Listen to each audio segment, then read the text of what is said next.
late afternoon football here today on Fox. The Giants take the field, and it's a battle in the NFC East. The Dallas Cowboys at 1-7, the New York Giants 6-2. And now welcome to the broadcast with everybody. I'm Joe, Troy, and Pam. Coming up, it's a study in opposites, no doubt. One team just fired their head coach. The other team, the Giants, they have won 5 straight. They have the #1 defense in the NFL. They can run it. They can throw it. Eli Manning's playing at a new level, even though he's a Super Bowl champion quarterback. And here's one to my left, Troy Aikman. And good luck, Dallas Cowboys, and good luck, Jason Garrett, 1-7 and on the road with a backup quarterback today. Yeah, I don't know what to expect, and I'm not sure they know what to expect. You're talking about Jason Garrett taking over a 1-7 locker room, trying to change the culture in what virtually is 3 days. Not easy to do. What I do know is this: as someone who has known Jason Garrett as long as I have, he's been preparing for this moment since he was still playing in the National Football League. He'll be ready. The question is, will his team be ready? We are about to find out the answer to that question here in a moment. We go down to the field for more on the field on the Dallas sideline. Here's Pam Oliver. Well, that's right, Joe. The Cowboys team meeting this morning. Jason Garrett delivered a very inspirational and methodical speech to the team. Terrence Newman said that the Cowboys are completely re-energized. Garrett's methods has certainly gotten the team's attention. In fact, one player told me they'd be very surprised if the team came out and laid another egg. Back to you. Well, they have laid 7 of them for the most part. 1-7, and so Wade Phillips is gone and Jason Garrett is in. And here are the starting points. New energy. They better find some quick. And for the Giants, offensively, they can do it all. And defensively, trying to control Des Bryant, who is the rookie and the playmaker now for the Dallas Cowboys.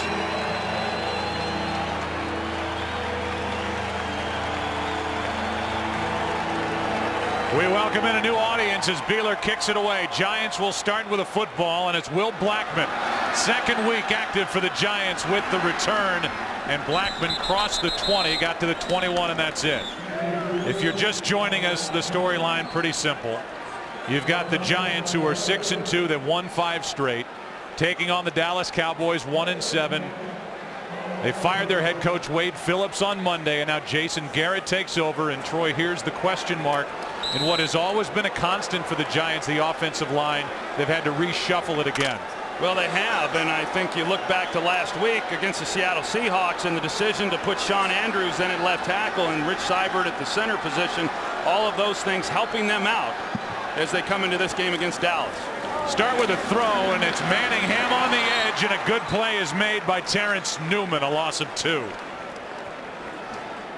And so now we look at this defense, which Troy has been getting shredded. They play the 3-4, and they want to take some of the pressure off their cornerbacks, who have been getting beaten a lot. Well, they have, especially here over the last 3 games. New defensive coordinator Paul Pasqualoni, talking with him yesterday, he said, "We've exposed our corners too often in man coverage. We have got to allow them to take some breaks from time to time, expect some safety help over the top, more than they have seen in recent weeks."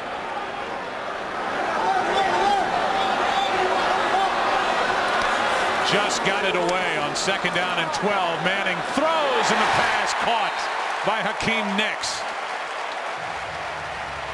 21 yards, Newman on the coverage, and a 1st down for the Giants. Well, they don't give Newman any help here. It's man-to-man coverage, Nicks against Newman, and the back shoulder fade that we see Eli Manning throw so effectively, and it's especially good to Hakeem Nicks. He's a big physical receiver, and you see Terrence Newman now hobbling off. But Hakeem Nicks is a mismatch on that type of throw because he's such a big body guy. Now it's Skandrick in the lineup replacing Terrence Newman. 1st down Giants, a toss to Bradshaw to his left, and Bradshaw got back to the line of scrimmage. That's it. The Giants are playing without Steve Smith, who was one of the better slot receivers in the NFL. That's a big weapon not there for Eli Manning. He's got a partially torn pec, and that means that Ramses Barden will have to step up. But the numbers for Eli Manning, he's been getting better and better as this season's gone on. Well, and he's been absolutely on fire here over the last 3 weeks. Good numbers for the entire season, but just the last 3 weeks alone, 9 touchdown passes to only 3 interceptions. On 2nd down, passes out of the reach of Manningham. And a 3rd and long coming up. Yeah, just a miscommunication there with Mario Manningham and Eli Manning, and you talked about it a moment ago, Joe, with Steve Smith out of the lineup. You know, the Cowboys have got to be pretty happy about that, because Steve Smith has been a Cowboy killer since he came into the league. He's put up big numbers, over 100 yards receiving in the first matchup, and he's worked the middle of the field very well against this Cowboys secondary. Smith with 25 catches in his last 3 games against Dallas. 3rd and 10.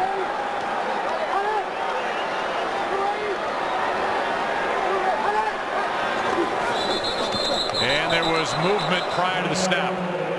It'll be 3rd and 15. Full start. Number 84, offense. 5-yard penalty. They're down. They get Duke Calhoun, who's a rookie, and stands to reason he'll get more action with Steve Smith not available. They take Calhoun out. That won't make Tom Coughlin happy. And right now, this is a team that's playing with 5 receivers with Smith out. Yeah, and I halfway expected to see more 2 tight end packages potentially, but Tom Coughlin said no, we're going to run our offense. We're going to run with 3 wide receivers, even though we're going to be depending on some younger players in that slot position. Terrence Newman still out defensively for Dallas. Pass underneath the boss. He's got a long way to go. And it'll be 4th down. First guy there was Skandrick, a gain of 8, and for Dallas's defense, they gave up the 1 first down and now shut it down as the punter Matt Dodge will come on for New York. Well, and Dallas has got to feel pretty good about that possession right there. I mean, for a defense that has just been shredded here over the last several weeks, to come out against an offense that has been playing as well as the New York Giants have been, and to just give up the 1 first down, awfully impressive. Dodge hits it. It's a beauty. Over the head of Bryant, and it will head into the end zone. Looked like it was going to check up. But now Dallas, with their new head coach, will start at the 20. No score. Today's game on Fox is sponsored by Southwest Airlines. Find our fares online only at southwest.com. Terrence Newman getting worked on the sideline as they take a look at his left ankle. Hurt in the opening series, and now it's Dallas with Kitna quarterback. Out of the backfield, it's Felix Jones. Room to run, and a good start for the Dallas offense. First play and a first down. Bullock on the stop. Take a look at this offense with the rotation they have at running back. Troy, this is simply a team that has not proven that they can run the ball at all. No, and I think there was some speculation coming into this game that they would try to pound the New York Giants, and they still certainly could, but they open up the first play of the game with a swing pass to Felix Jones. There's Kitna, who's taken over for Tony Romo, who was knocked out by Michael Boley and the Giants defense 3 weeks ago. Handoff is to Barber. He's easy to spot, and Marion Barber picks up 2. Antrell Roll made the stop, and that's kind of the key in it, Troy, with this defense for the Giants. When you say roll, you think about these 3 safeties, and they've got a nice mix going. Well, I like Antrell Roll. You're talking about a guy who I believe was the 8th overall pick when he came into the league for the Arizona Cardinals as a cover corner. He made the transition 3 years ago to safety, and now here he is, one of the most physical players for this New York Giants defense, leading the team in tackles. 2nd down and 8. Handoff to Barber. Hits the hole hard, carries a tackler with him. That was Goff, and a gain of 5. Phillips, one of the other safeties, up to make the initial hit. There's Jonathan Goff, who is taken over in the middle. Antonio Pierce is gone, and Goff has stepped in, and that's kicked Bullock to the outside. 3rd and 3.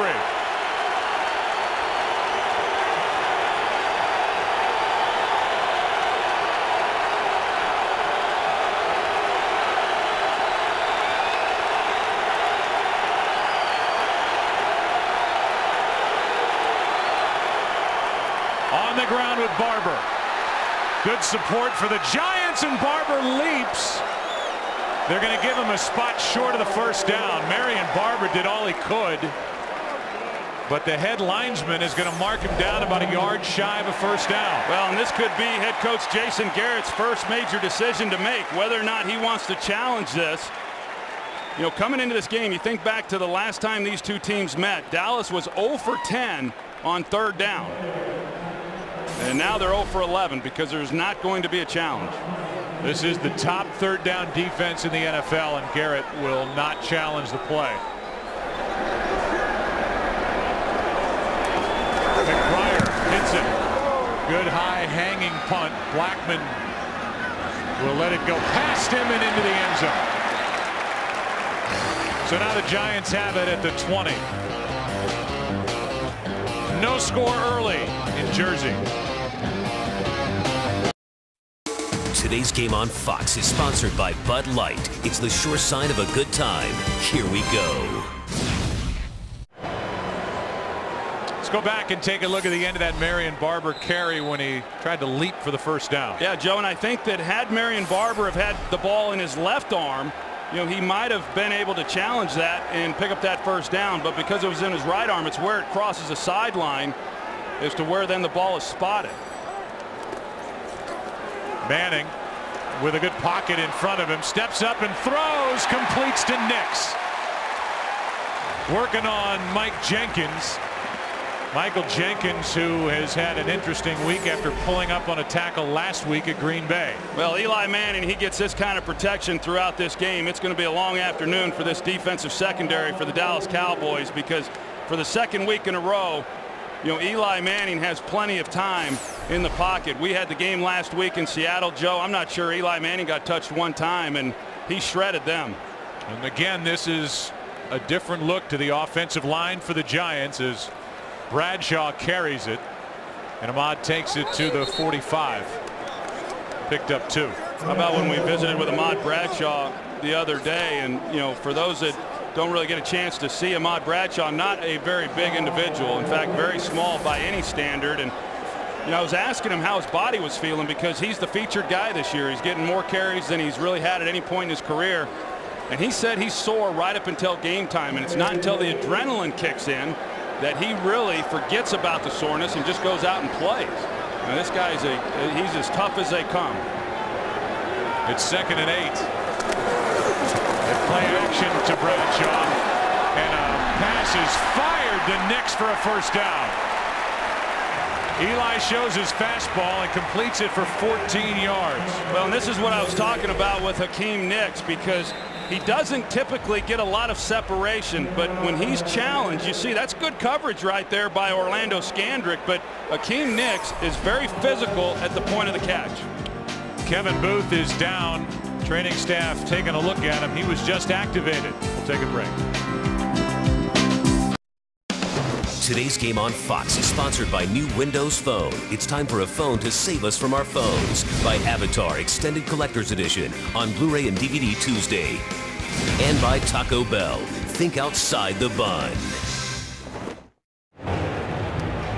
Kevin Booth, who tore his pec lifting weights during the spring and was just activated off the physically unable to perform list, he got up and walked off. Didn't look like he was in bad shape.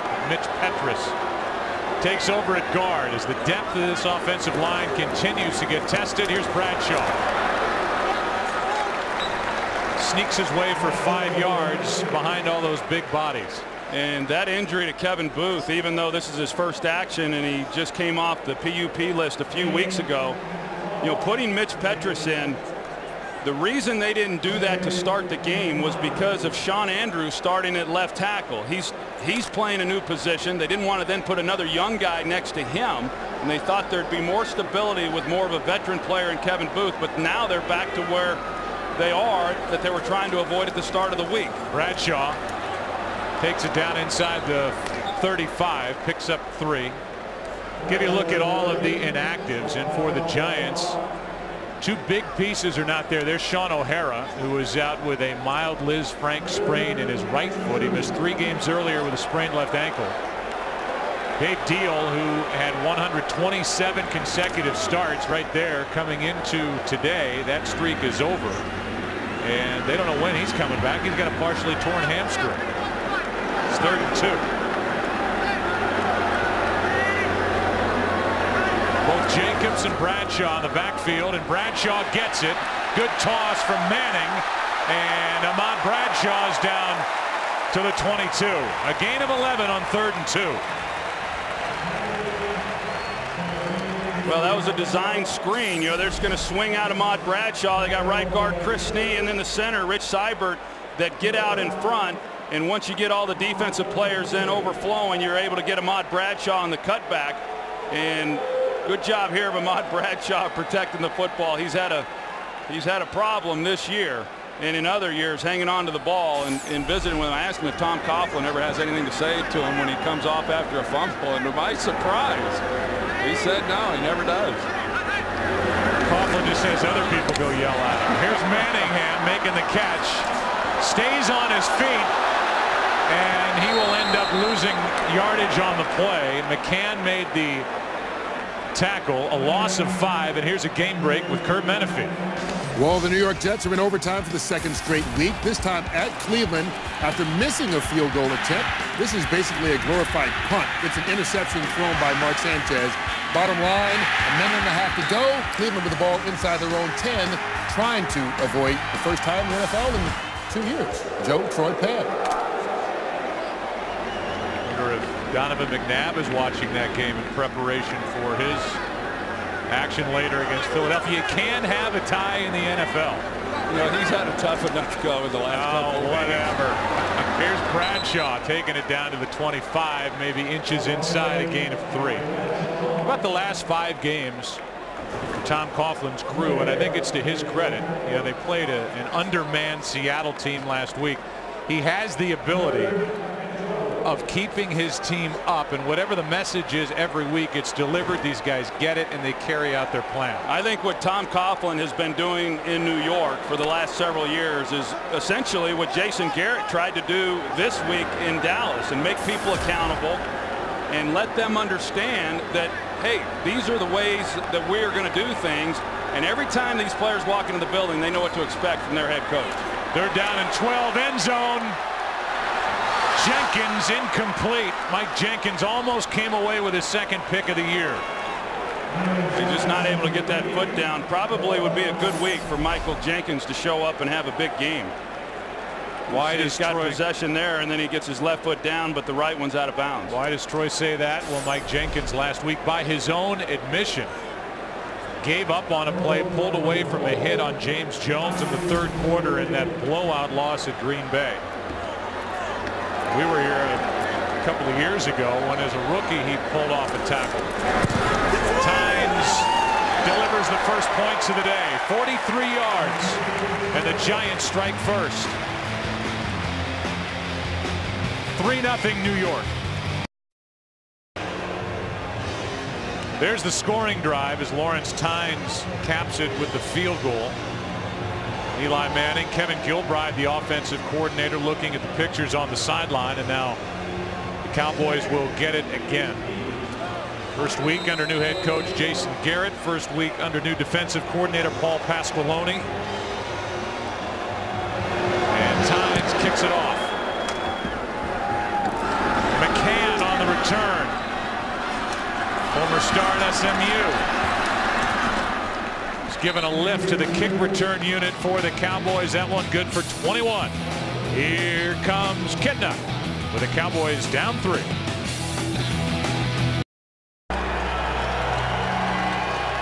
There are some of the numbers for Jason Garrett, who was a backup quarterback with the Dallas Cowboys from 93 to 99 for the guy to my right, Troy Aikman, then was here with the Giants 2000 through 2003. After coaching with the Dolphins, he's been the Giants, rather the Dallas offensive coordinator since 07. And now he takes over for Wade Phillips, fired on Monday. On first down, a throw over the middle, Felix Jones. First down, Dallas.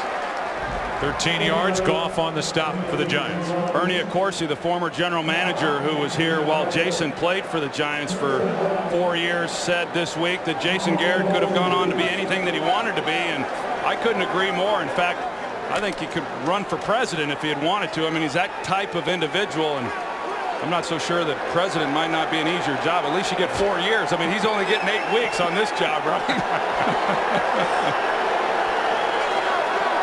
First down, Dallas. Kitna deep in stride, and now a catch and a tumble by Des Bryant. And the first real big play of this game, it belongs to the rookie Dez Bryant, 45 yards. Well, you're going to see Dez Bryant inside release, but then he gets back out towards the sideline. John Kitna does a good job of laying it out and giving Dez Bryant an opportunity to go get that ball. We talked to Perry Fuel, the defensive coordinator, and he said the one guy that we have to control is Dez Bryant. He was scared to death of him probably because in that game in Dallas, Dez Bryant was the only reason that game was even close.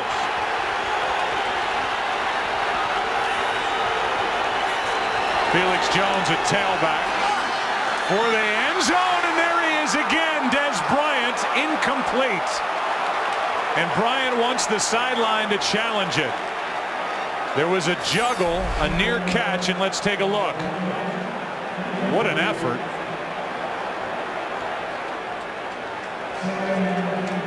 Haven't seen anything there to say incomplete.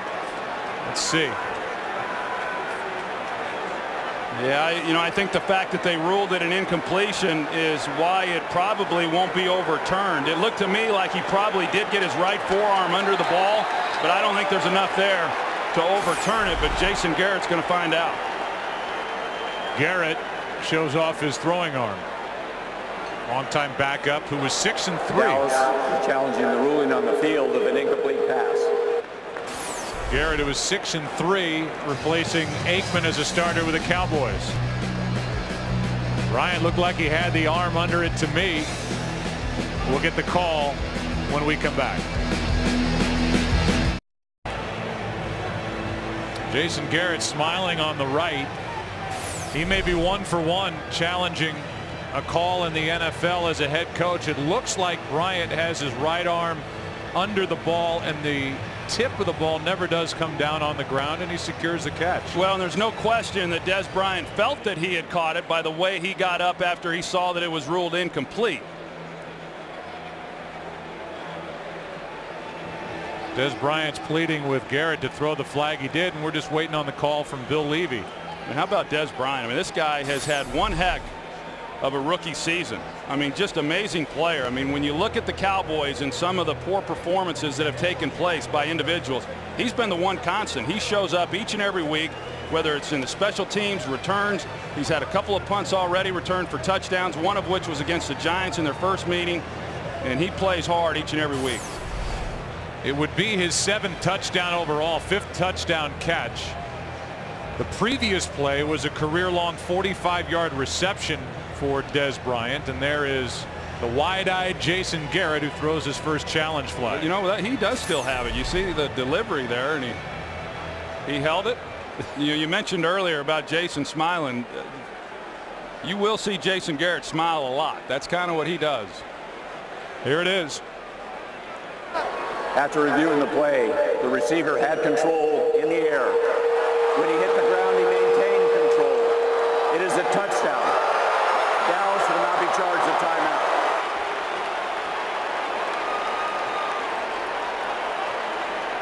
And Jason Garrett has watched his offense take it down the field and score a touchdown for Dez Bryant.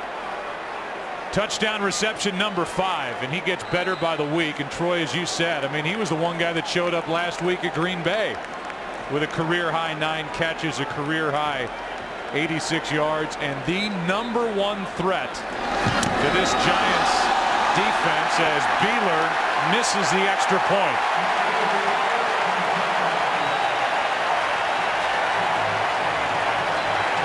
Garrett's not smiling now as a point is left out there.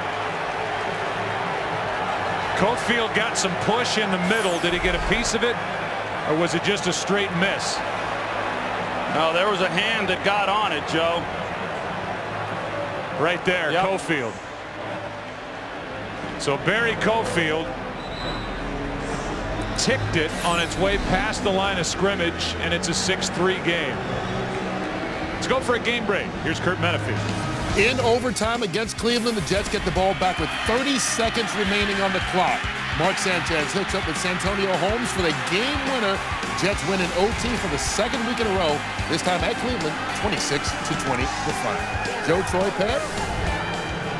So Rex beats Rob as the Twins match wits. in Cleveland and a win for the Jets on the road, and Des Bryant has given the Dallas Cowboys a lead. It's worth going back and talking about Garrett, because Garrett is a guy who passed on opportunities in 08 with Atlanta, with Baltimore. He came very close to getting the Rams head coaching job that eventually went to Steve Spagnuolo. Now he's in a position where he gets a chance, but the deck is really stacked against him. On the return, Blackman across the 25.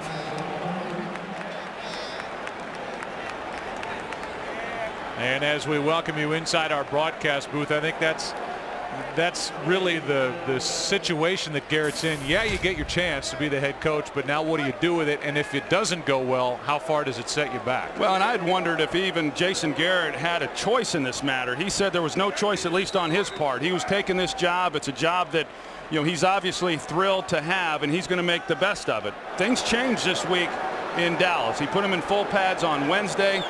He texted the players, told them that they were going to be at a team meeting early. He locked the door down right when the meeting started, and a lot of things changed from what they had been in previous weeks. Here's Brandon Jacobs, his first carry, a gain of 2. Brady James on the stop. You know, it was talked about on the pregame show, and I guess a lot of the things that Jason Garrett implemented this week in Dallas, you kind of scratch your head and you say, well, why weren't they doing those things before? You mean you have to show up on time to meetings? You mean you have to hustle from one drill to the next? I mean, it was more of an indictment on the way things were being done as opposed to how they're going to be done moving forward. It's 2nd down and 8 for the Giants, who trail by 3 and who lead the NFC East on a 5-game win streak. Manning throws, sideline Manningham, and it's over his head. Scandrick out there on coverage. It looks like the Cowboys have lost Terrence Newman. He is in the locker room getting x-rays on his left ankle. They're already thin at that position. They have 3 active corners. That's the rookie McCann. Yeah, thin in the secondary now to go along with being awfully thin along that defensive front. Marcus Spears put on IR with a torn left calf. Hatcher is inactive. Lissimore is out with a high ankle sprain. It's 3rd down and 8.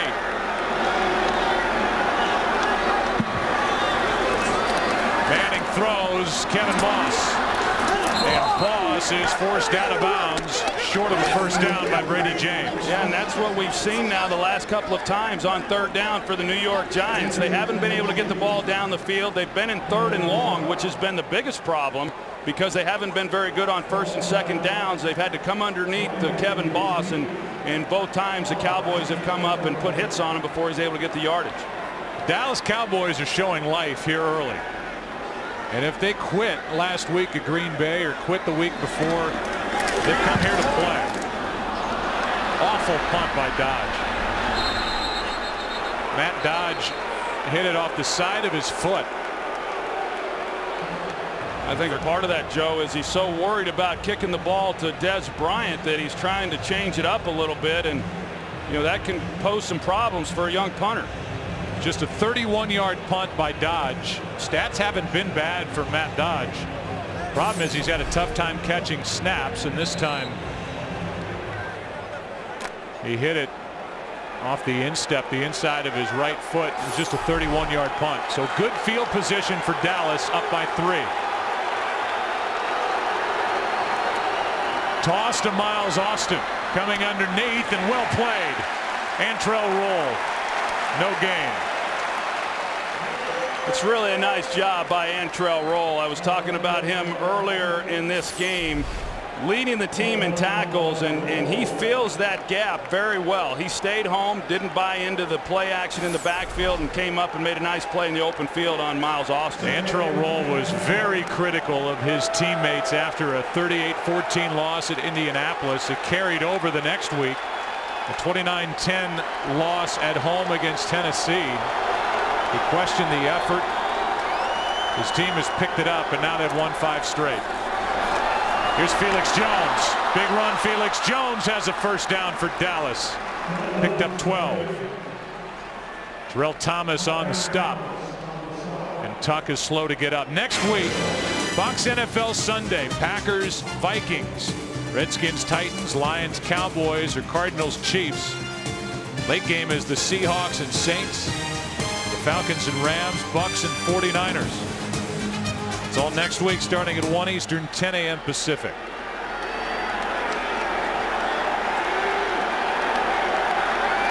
Under a minute to go, opening quarter here in the New Meadowlands Stadium.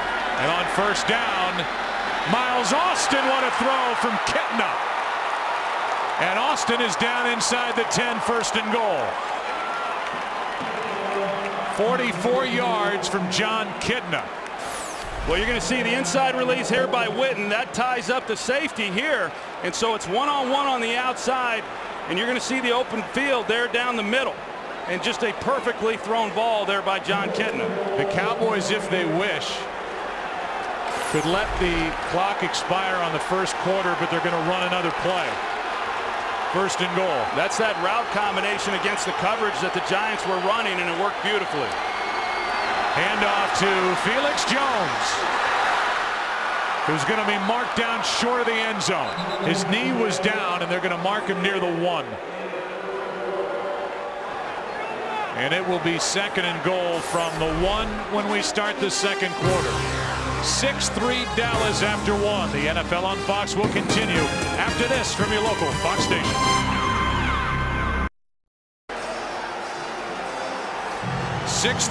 Dallas on top, and they have a second and goal at the 1. It was the forearm of Felix Jones that was down before he stretched out and crossed into the end zone. Barber in the backfield. They don't give it to him. Kitna looking for help. Throws, and the pass is caught for the touchdown by Gronkowski. And we'll need another look at this, as the initial ruling is touchdown Dallas.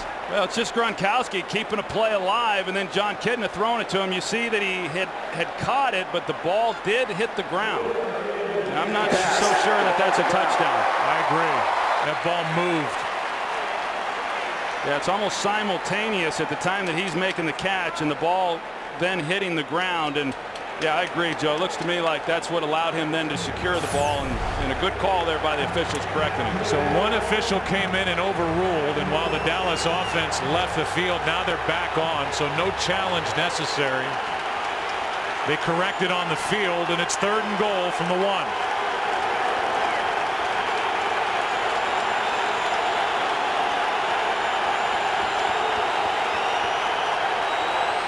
Des Bryant at the top. Kitna falls down. And Kitna and Barber have had a couple of issues with goal to go near the end zone. A loss of 3. Yeah, well, you're going to see right here. Watch the right foot of John Kitna. He gets stepped on by Andre Gerard, and the Cowboys a couple of games ago had problems down here with something very similar when Kitna ran in to the tailback. This time he's not even able to come back and make the handoff. You know, that happens a lot of times for quarterbacks. You got to be real careful as to how close you get your feet underneath those linemen, because they can take a step back and step on you the way he did. Just getting it inside the right upright. 22-yard field goal by Beeler. Beeler, 9-3. Today's game on Fox is sponsored by Sprint, the Now Network, by GMC, the official vehicle of the NFL, and by Domino's. Oh, yes, we did. Tough to tell so far which team's on the 5-game winning streak and which team has lost 5 in a row and just fired their head coach. The Cowboys have come out ready to play. They lead by 6 thanks to a missed extra point. Beeler will kick it away. Well, it was a big stop by the Giants, keeping Dallas out of the end zone and only giving up a field goal. Will Blackman waits for it. And this one is headed out of bounds. So Beeler's finally getting a chance to kick field goals. He was the kick-off specialist last year. And Joe DeCamillis, who's the special teams coordinator for Dallas, can't like that. Earlier today in the stadium parking lot was the taste of the NFL Battle of the Gridiron Grillers. The competition featured chefs from the New York and Dallas-Fort Worth areas. Proceeds benefit Kicking Hunger in America. It's the 20th anniversary, and they've raised over $10 million. If you want more information, go to www.tasteofthenfl.com. Yeah, Kent Rathbun, he brought a smorgasbord of food up here for us at halftime, including rattlesnake something. Yeah, I've not had that before. Rattlesnake sausage, that's what it is. Here's Bradshaw. Hit early, got around that hit in game 3. You know, I think that looking at the New York Giants offensively this year and the job that Kevin Gilbride has done, and really not just this year, but ever since he took over as offensive coordinator, and he's obviously got a lot of weapons as we've got a yellow flag being thrown here on the field. And it was just thrown. Maybe too many guys in the huddle. I don't think it's left over from the previous play. No, they threw it late after everybody was going back to the huddle. And they're asking Garrett whether he wants to accept it or not. It's against the Giants. Illegal formation. Number 65 was on the end of the line and did not report as eligible. 5-yard penalty, repeat second down. So that's a problem. It was on the previous play. And now Tom Coughlin's hot. But I guess the officials got together and asked one another, hey, did 65 report? And the answer was no. Yeah, well, Tom Coughlin, he's yelling at the officials. He's not yelling at the Giants huddle. And it's obvious to him that he did, in fact, report. That's Will Beatty, who broke his foot early in the year. And the Giants, for a while, contemplated putting Beatty on IR. They kept him on the roster and cut Brian Keel, who's now a starting linebacker for St. Louis. They're going to need some of that depth on the offensive line. It's 1st and 15 now, and Bradshaw drops it. Ahmad Bradshaw, who's number 3 in the NFC with over 900 yards from scrimmage, had it dropped right into his stomach, and then he put it on the ground. 2nd and 15. Yeah, they've just come out of the gates awfully slow in this game offensively, because they've been a juggernaut offensively throughout this season. Think back to last week, Joe. They fumbled the first possession, and then they went off and rattled 5 straight touchdowns and 30 first downs in that game against Seattle. Now, Seattle doesn't have the talent that Dallas has, but they have not come into this game playing real efficiently. Here's Bradshaw. Good play made on the edge by Spencer, and Bradshaw turned it into something positive. Gain 4.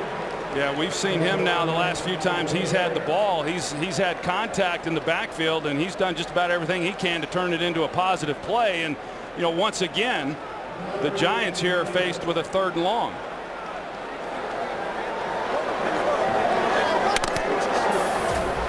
A flat start for the Giants, who have 3rd and 11.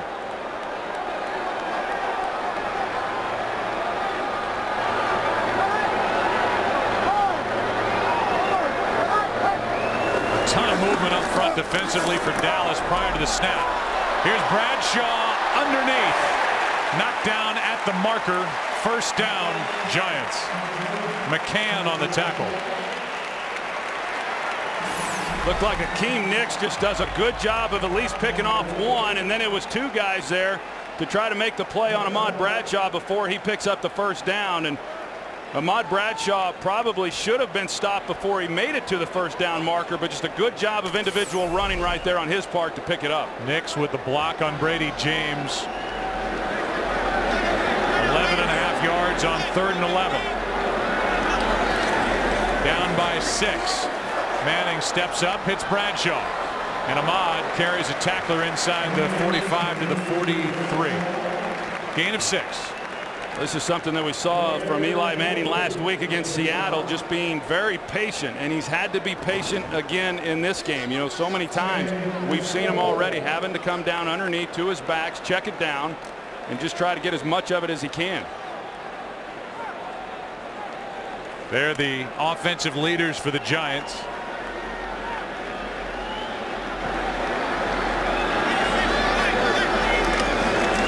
On 2nd down, it's Bradshaw again. And the ball comes out. A scramble for the football, and it's a first down Giants as it's recovered by New York. Ahmad Bradshaw with his 5th fumble. This one turns into a first down. And look who it is that comes in and makes the tackle and knocks it loose. Mike Jenkins. He turned one of those down last week, as we saw against the Green Bay Packers, but the helmet right there on the ball for Ahmad Bradshaw, and they're fortunate to get that one back. That's Duke Calhoun, it looks like, the rookie, and it was. He got back on top of the football, and Bradshaw, who has been working hard on this drive, now takes a seat after his 5th fumble of the year. First down, New York. And I didn't see Coughlin say anything to him.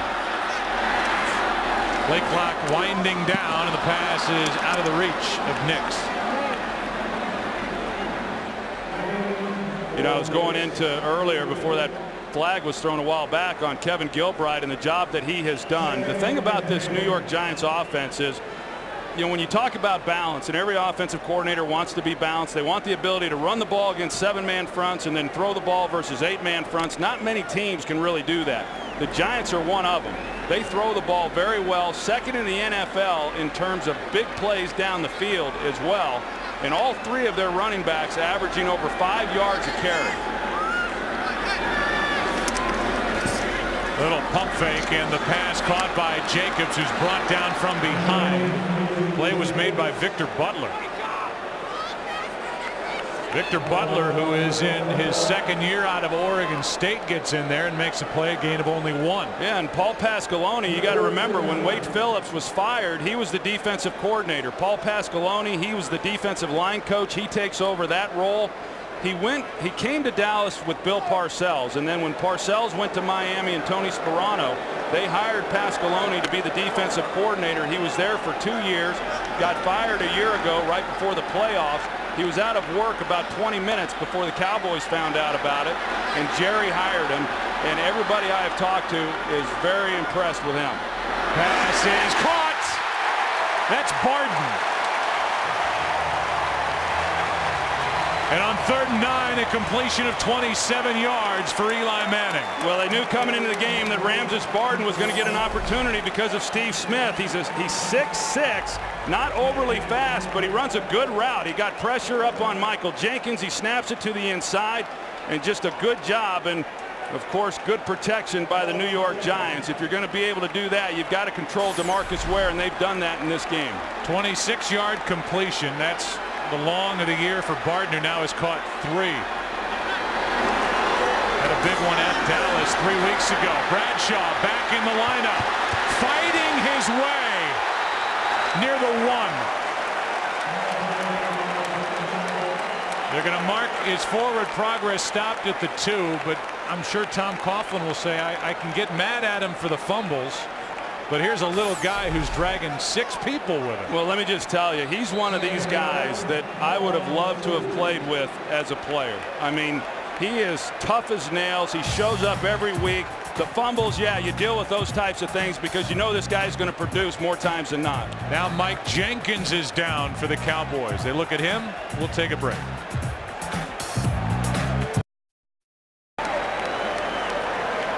Mike Jenkins is slow to get off the field.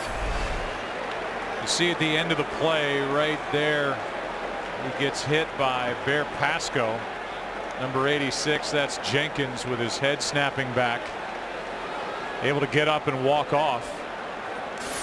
They're already without Newman in the lineup, and now Jenkins, who was a Pro Bowler last year, he heads off. And the only corners left active are Skandrick and McCann. Yeah, you think about it, even when they had their starting cornerbacks this season, they've been the worst defensive secondary in all of football, giving up touchdowns and not getting interceptions. Now they got their 2 starters out of the lineup. 2nd and goal for the Giants. And it looked like Will Beatty, who was an eligible receiver, moved early, and that play never happened. False start. Number 65, offense, 5-yard penalty, 2nd down. So it's Beatty, who is finally getting into a game on the end of the line, and he went too soon. Coming back from that broken foot, and now he jogs to the sideline. It's 2nd and goal, and they're doing the tests on the sideline up high on Jenkins. Just interesting to me that for a guy who was ostracized this week for not making the tackle, gets injured in this game, sticking his head in there to make a tackle. 2nd and goal. Hand off to Bradshaw. He's back to that same spot. A gain of 5. 3rd and goal. Boy, the Giants just don't vary from what they believe, you know, and that is pound you with the football. And even with offensive linemen injured and shuffling them up, they're going to continue to do the things that they believe in. And that was the real question mark coming into this season, was were they going to be able to run the football the way that they had and be the type of offense that they had been in previous years? And they've been that and more.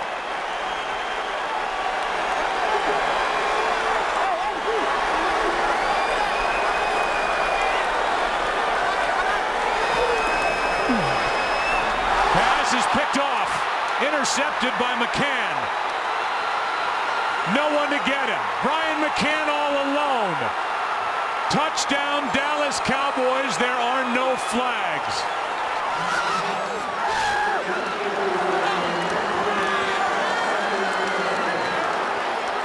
First career interception for McCann, and he turns it into a touchdown. And that was on Hakeem Nicks. Eli Manning was expecting him to run a slant route, and Hakeem starts on it, as you're going to see, but then he stops right there. And McCann already had inside leverage, but you have got to cross his face once you start there, because the quarterback's anticipating that you will, and when you don't, that's what happens. 101 yards on the return, and like that, with the Giants so close to maybe taking a lead, McCann checks out himself up on the big screen. The two head coaches, Jason Garrett's Cowboys, are up by 13. Today's game is sponsored by Chevrolet. Every model is backed by a 100,000-mile, 5-year powertrain limited warranty.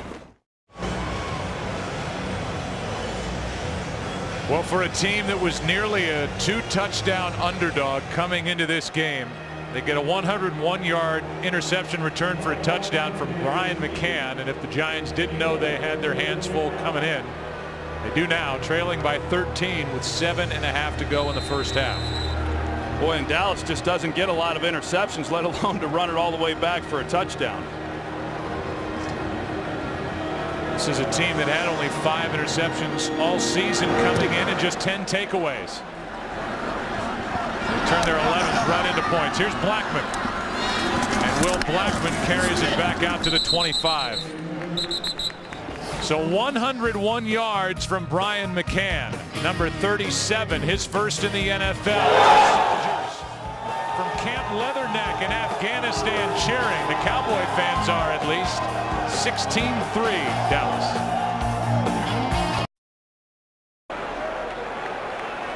A Giants team that's put up 82 points combined over the last 2 weeks. Offensively, they've been, for the most part, shut down as Bradshaw over the left side carries it for 4 penalty flag flies. Here's the call. Personal foul, face mask, number 62 of the offense. Half the distance to the goal. Repeat, first down. Well, that's Mitch Petrus, the rookie, and yeah, sure enough, he's got a face mask, and they look like there was a face mask. We'll go back to the interception here with Hakeem Nicks and Brian McCann, and you see there, McCann had inside leverage, and the only explanation for Hakeem Nicks was if he was going to try to come out of that route, but that's hard to do, read those types of things in the red zone. And then based on Eli Manning's conversation with him on the sideline, no question Hakeem Nicks was, or at least Eli Manning was expecting him to run the slant. He stopped on it because McCann had such good leverage, but you just can't do that to your quarterback. You saw that near face mask on Jeremy Clark wearing number 73 for Dallas. He was just added, former Giant, for a short time. Penalty flag on the completion of Barden.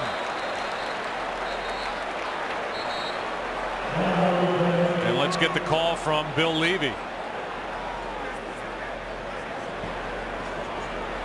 Illegal formation. Number 65 was not on the line of scrimmage. 5-yard penalty, repeat first down. So that's 3 things on Will Beatty. 1, he didn't report. 2, down on 2nd and goal from just outside the 1. He had a false start, and now he wasn't on the line of scrimmage. And this will be a bad film session for Will Beatty if he sits with Coughlin. You know, Joe, I think they got the number wrong. I don't even think Will Beatty was in the game, so I'm not sure. I'm not sure exactly what that was about, but regardless, they're saying that somebody, yeah, he's thinking, yeah, of course I wasn't on the line of scrimmage. I was on the sideline, for crying out loud.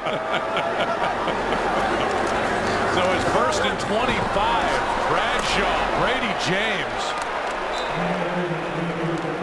Ware was in there as well, a gain of just 2 in this offense. They had the one good drive that ended in the interception return for the touchdown, but they've made mistakes. They've had penalties, and now they have 2nd and 23. Yeah, it's been sloppy, and on the previous possession, remember, the Cowboys kicked that ball out of bounds, so that possession started on the 40-yard line, and it's generally expected you're going to come away with some points. They get the interception, Cowboys come away with the points, but right now, Giants have been very sloppy on the offensive side of the ball. Hand off to Bradshaw. There is nothing there. Scandrick up to make the stop, and this crowd is letting them hear it. A loss of 1. Let's go down to Pam Oliver. Well, Joe, Mike Jenkins remains in the locker room. Team doctors are looking at his neck at this time. We'll update you on his status when we get more information. Back to you. So now Mike Jenkins and Terrence Newman are off the field and in the locker room. You wouldn't know it by the way this Dallas defense has played, even recently with Scandrick and McCann at the corners. It's 3rd and 24.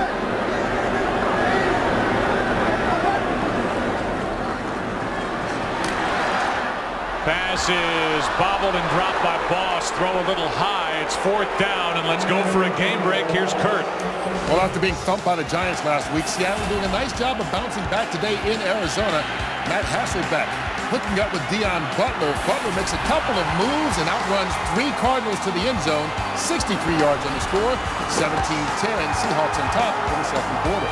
Joe, Troy, and Pam. Makes a difference with Hasselbeck at quarterback. 5 to go in the half. Dodge hits a line drive that goes out of bounds.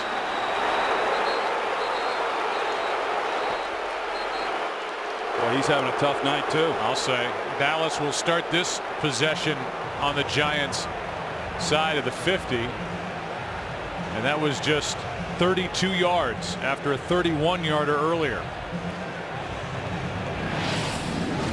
As you look at the Cowboy head coaches under Jerry Jones, that picture makes you smile, doesn't it? You got the 3 championships with Jimmy Johnson and Barry Switzer. How did this one make you smile, Troy? Which one? This picture. Any of those guys? No, but hey, look at this game here, Joe, and we knew coming in that the Giants couldn't afford to give the Cowboys any reason to have hope. You want to jump up on a team that's 1-7. You want to pound on them early and let them give up. And they've given Dallas all kinds of reason to believe. How about over the middle, Martellus Bennett. Good throw by Kitna. And while we talk about all the things going on around the Dallas Cowboys, Kitna's made some good throws here in this first half. Well, he really has. And I think that overall, while he has been the starter, he's played decent.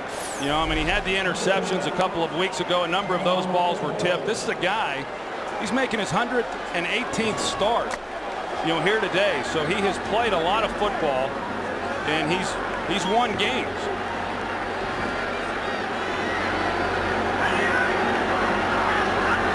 On 1st down, here's Felix Jones. Terrell Thomas up to make the stop. No gain.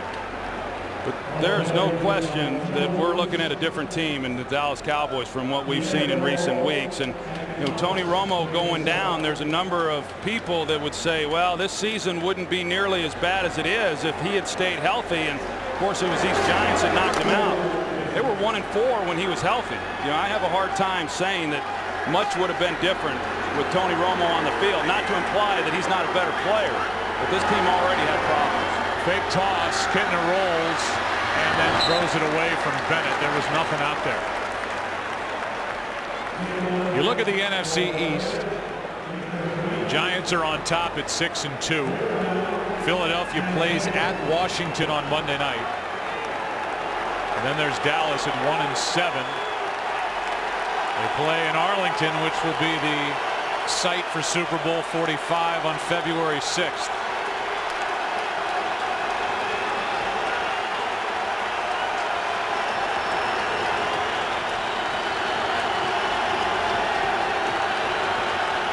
Witten at the bottom of your screen. Barber up top. Throw to Witten. Trying to make a move. Stays on his feet for a moment after getting around Deion Grant. But short of a first down. It's 4th down, and the Cowboys will take the points. Well, and I think that's a good defensive possession by the New York Giants. I mean, when you consider where the Cowboys got the ball because of the punt, to hold Dallas then to only 3 points on this drive is pretty good. Wheeler's had an extra point tipped and missed. His first miss on an extra point this season. It's a 23-yard try. And he's 2 for 2. And it's 19-3 Dallas. Fox Wednesday, it's the season premiere of Human Target.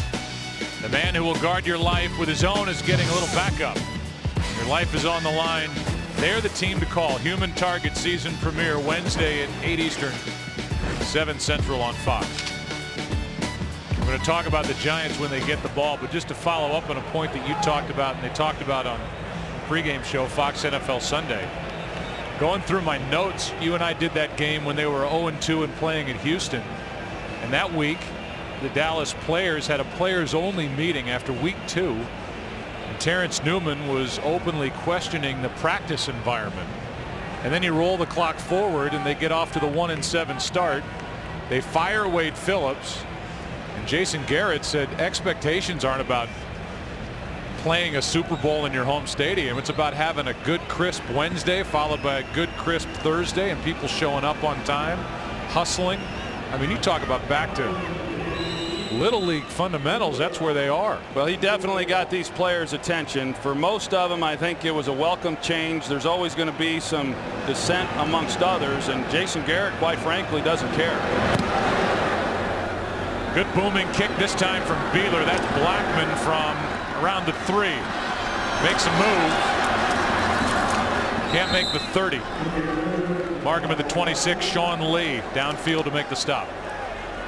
So now what do the Giants have to do? A team that comes in number 2 overall, averaging over 400 yards per game, and Manning has thrown that 1 pick which went for 7 points. Well, I think they just got to clean some things up. You know, the interception obviously killed them down there. I mean, that's at least a 10-point swing and probably a 14-point swing. But they've got to eliminate these pre-snap penalties that have kept them in 3rd and long situations, and they've had no chance to really sustain any type of drives. Starting from the 26. Manning airs it out. Down the field for Manningham. To the 30.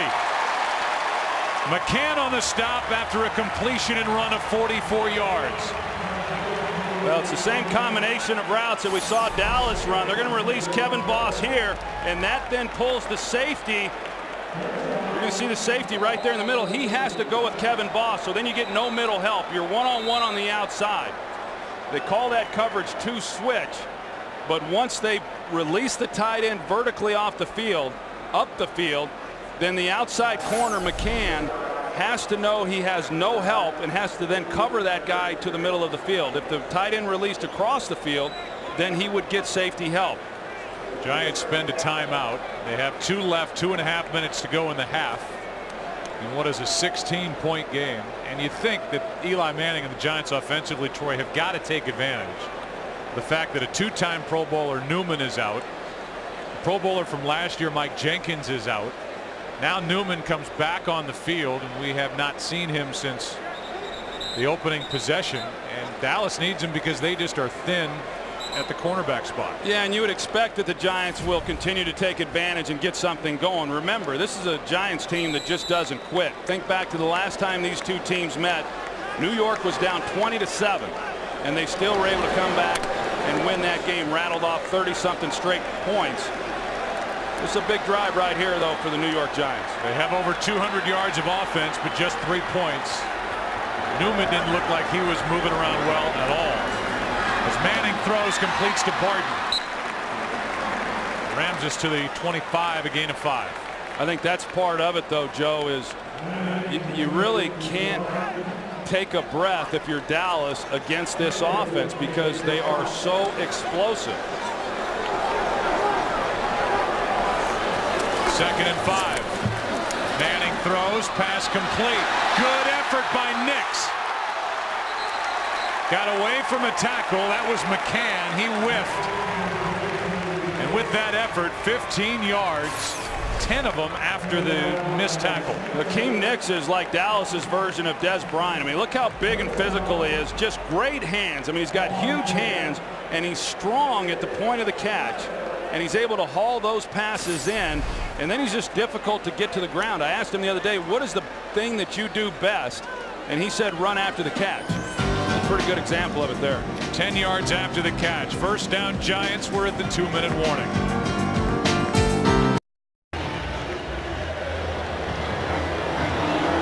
You see the second quarter offense. The yards are there for the Giants. The points are not. Interception by Manning for the end 7 points to McCann. On 1st and goal, and this one is caught by Barton, and he took it away. That was nearly picked off, but Ramses Barton was there to haul in the catch. 2nd and goal. That was not a good throw by Eli Manning. Not a good decision. That ball should have been intercepted. On 2nd and goal, end zone, juggled and dropped. Boss, who had his first last week, almost had number 2 on the year. And let's go back to that near interception. Well, you're going to see the relationship of the defender. You know, right there, it's Keith Brooking, and he was in a position to undercut that throw, and it was a dangerous throw there by Eli Manning. This last one is one. It was a good throw here. Kevin Boss got to make that play. Right through the hands and into the face mask. So now it's 3rd and goal.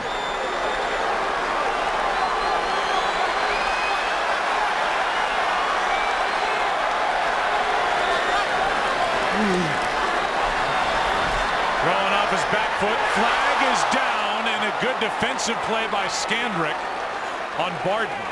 But a flag is down. Indication is holding against the Giants.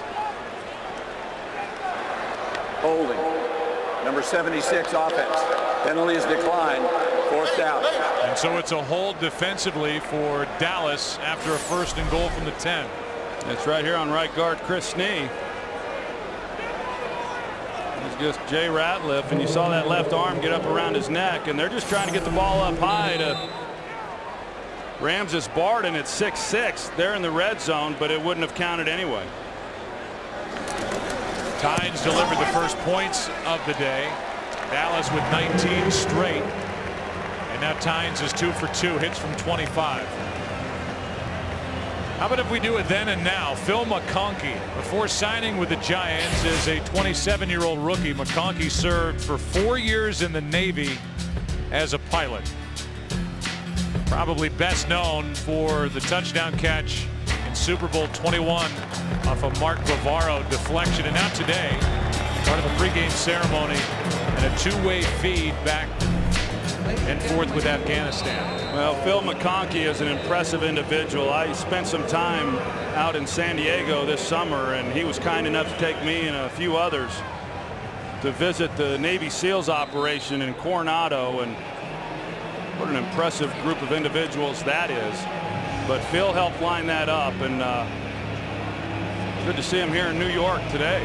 He was the definition of tough as a player. Obviously not a big-bodied guy. He took hits. And kept popping up and coming back for more. You know, now he's running. In fact, when I saw him last summer, he was training for a track meet, and it's by age, and so he's competing against others his age, but it's 100-yard dashes and hurdles and all kinds of stuff. You know, I mean, the guy's a fitness nut, and oftentimes he'll go train with some of the Navy SEALs there in Coronado. It's a 13-point game, and the Cowboys about to get it back.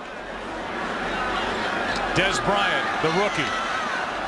He's got 2 punt returns for a touchdown. Spins off a couple of tacklers, and they're going to mark him out of bounds after a good return out at the 37-yard line.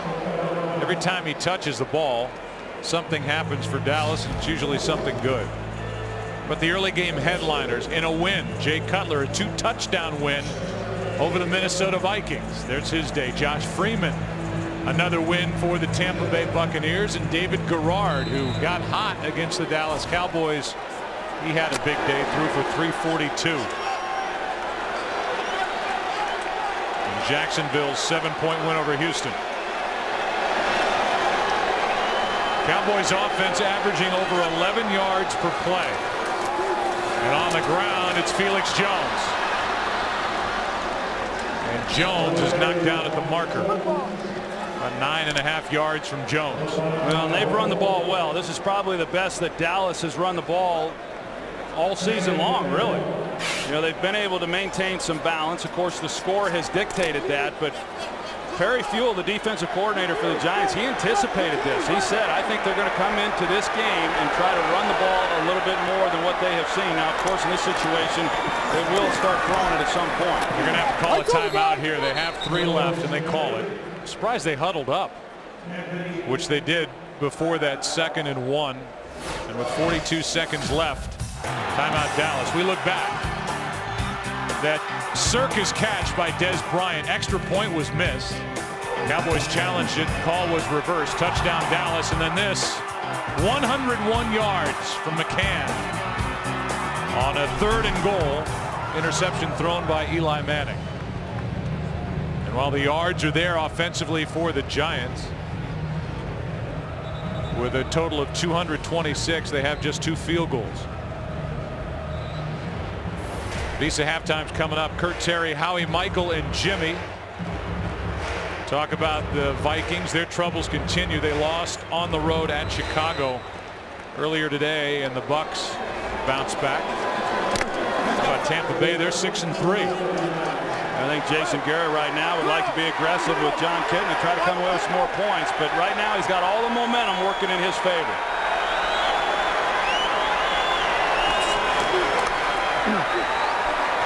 Kitna underneath to Felix Jones, and a good tackle by Terrell Thomas. A gain of just 2. Yeah, that was a good tackle by Terrell Thomas. He got picked on a little bit earlier. We saw the touchdown that Des Bryant was able to get over him, and then another big play down the field, but a good open field tackle there by Thomas. It's almost like the Cowboys don't know exactly how they want to play the rest of this game clock, because they still have 2 timeouts left. There's the first catch for Roy Williams and a timeout taken, but now there's just 10 seconds. Well, they're not used to leading at this point in the first half. This is uncharted water for them, Joe. So they've been slow getting plays away. And now with 10 seconds left, they've got a 3rd down, but it's been an impressive day so far in the coaching debut, head coaching debut for Jason Garrett. Well, yeah, it has been, and I think that guys did get it got their attention this week, but you come into a game like this at 1-7, everybody comes in optimistic, but as soon as something bad happens, when you're in that situation, then you immediately think, okay, here we go again. But the Giants never gave Dallas a reason not to believe that this week was going to be the same as it has been every other week, and that's why right now, as this game has gone along, we've seen the Cowboys gain more and more confidence. It's been impressive offensively, been impressive defensively, and they lead by 13 points with 10 seconds left in the half. 1 timeout remaining.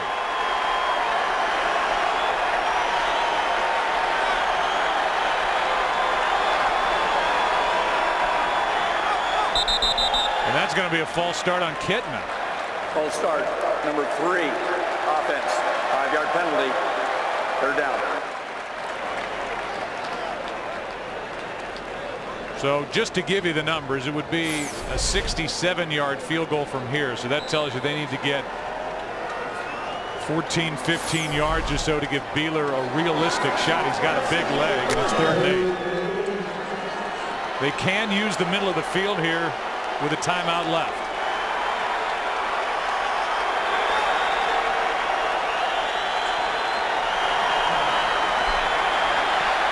Kitna buys time and throws it away. Now it's 4th down. Pressure by Justin Tuck. And 2 seconds are left in the half. Yeah, I'm not sure. I don't see anybody running out there, and yeah, they're not even going to take a chance on getting a punt blocked or anything. My guess is they're going to drop back here and just see if they can't get one into the end zone.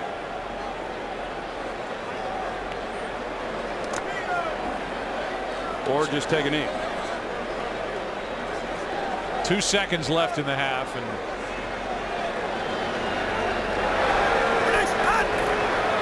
Kitna makes sure the clock winds down to zeros, and it's a 13-point game at the half. Certainly the biggest play of the day. One of the biggest, I'm sure, around the NFL. Here in week number 10 is this return by McCann, and Jason Garrett was there running right alongside him on the sideline. Well, we've talked to Tom Coughlin a lot here in recent weeks, and he's been concerned when we've talked to him about the turnovers that they've had and how that might impact them. It impacted them here in the first half of this game. So the Dallas Cowboys 1-7, trying to end a 5-game winning streak for the Giants. 19-6 at the half.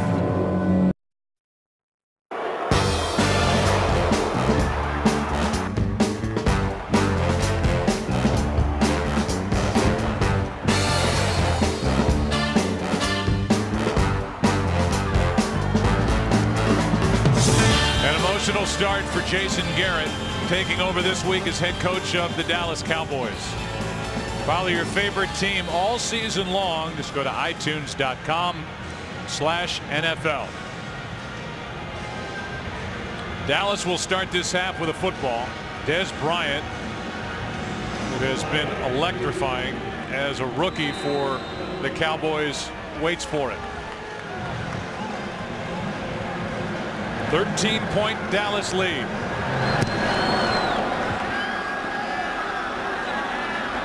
From outside the 5.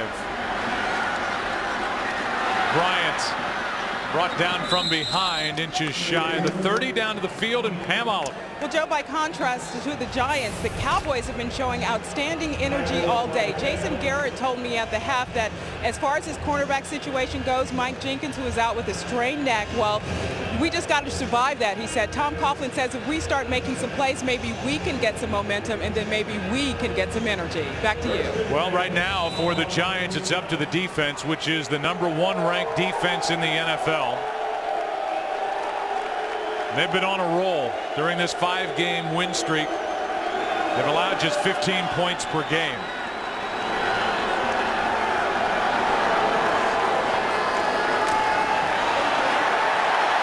Gronkowski is overthrown, and now the lights go out.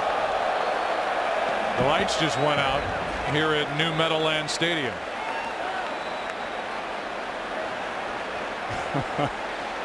Okay. I mean, I don't know that it's to the point where it's too dark to play, but it's pretty close.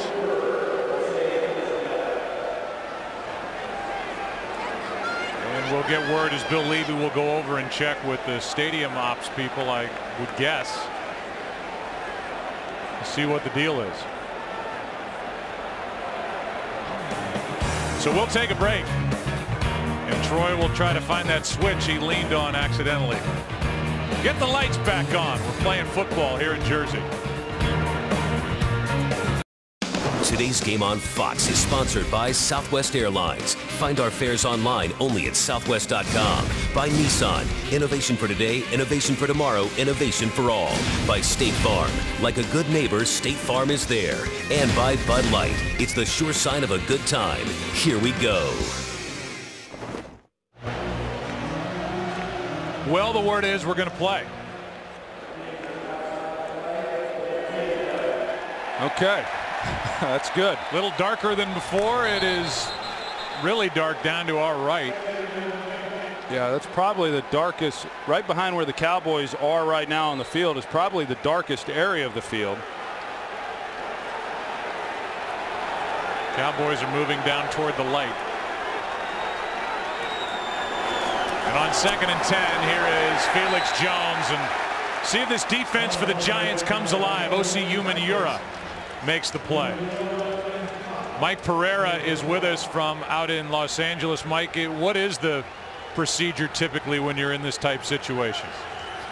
Well, Bill Levy will make the decision on this. He's the guy, the referee has the total jurisdiction. If he thinks it's not light enough, he can suspend the game. Once he suspends it, then it goes to New York to the Football Operations Command Center, and then they'll make the decision when to restart and whether or not power is going to get brought back up. It's provided the phones work. It's 3rd and 10. Kitna drops it off. That's Felix Jones. Room to run. On 3rd and 10, Felix Jones may take it all the way. Felix Jones will coast for the touchdown.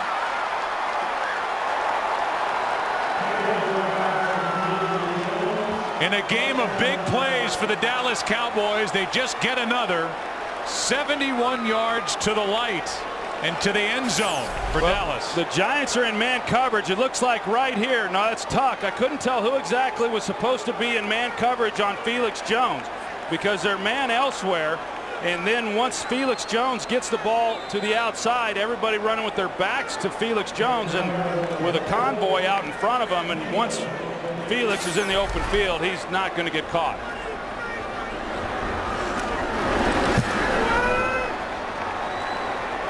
And just like that, 26-6. The celebration. And we look at Camp Leatherneck in Afghanistan. The Cowboy fans are having fun so far in this one. The Dallas Cowboys, who were 0 for 10 on 3rd down in the previous meeting between these two, convert on their first 3rd down. It was 3rd and 10, 71 yards. That's a career-long catch for Felix Jones, and it's the longest pass play of the season for Dallas. As the Cowboys' offensive coordinator is now also their head coach. And here's Will Blackman trying to give some momentum back to the Giants. And a good return by Blackman of 43 yards. Let's go back to the touchdown. You're going to see that they're in man coverage here running off. The problem is there's nobody in the middle that's going to account for Felix Jones. Just a blown coverage there as to who it was that was assigned to him.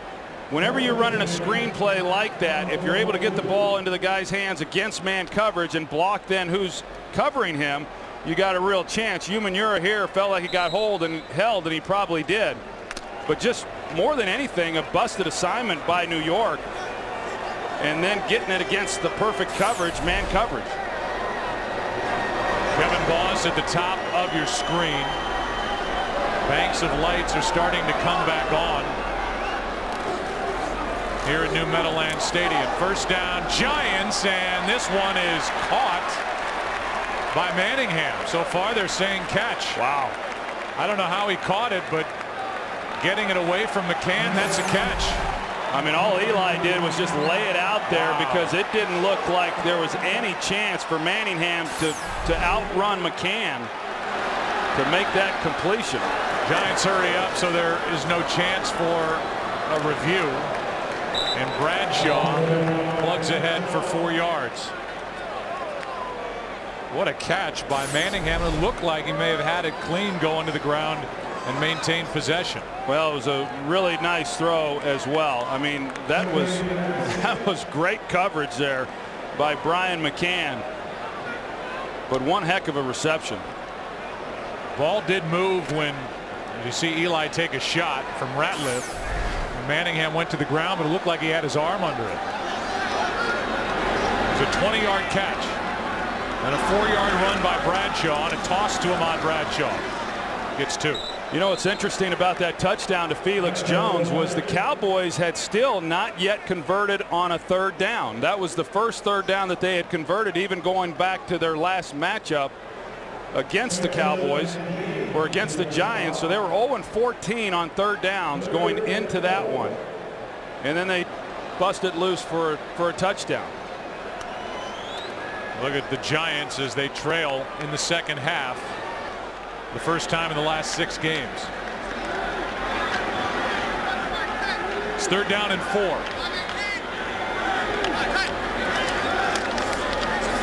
This one takes off, and what a catch by Nix. Wow. A one-handed catch for a first down. This guy's amazing. I mean, he really is. He had an awfully good rookie season, and he has taken that and just elevated his play. Here in this second year. I mean, pretty remarkable. I saw him catching balls at Friday's practice, Joe, one-handed. You know, every time somebody does a game, they talk about the size of his hands. They're huge, but he's able to make those types of plays. Pretty incredible stuff. You asked him if he could palm a basketball. He said, I could do that in 8th grade. I think he was doing it in 2nd grade. And here is Bradshaw to the 20. All right, Kurt, it's a 1st and 10 for the Giants. At the 15-yard line. Down 26-6. Manning steps up, has room to run, and will slide. They'll mark him down outside the 5. There was a generator that blew outside the stadium. In fact, you can kind of smell a little smoke wafting through this stadium, New Meadowlands. And it was surreal, to say the least, when the lights went out. It was pitch black in here, and then slowly different banks of lights started to come back on. A 12-minute delay, and it's now 2nd down Giants. And a number of players not knowing what was going on, nor did anyone else, but they hit the ground. A number of those guys did. Beatty comes in as an eligible receiver, and Bradshaw takes it to the 5. Spencer on the stop, depends on the spot, and they're saying first down. So 1st and goal. Giants need a touchdown. We lost our graphics temporarily because of the power outage. There's Mike Jenkins, who is now in street clothes, so his day is finished.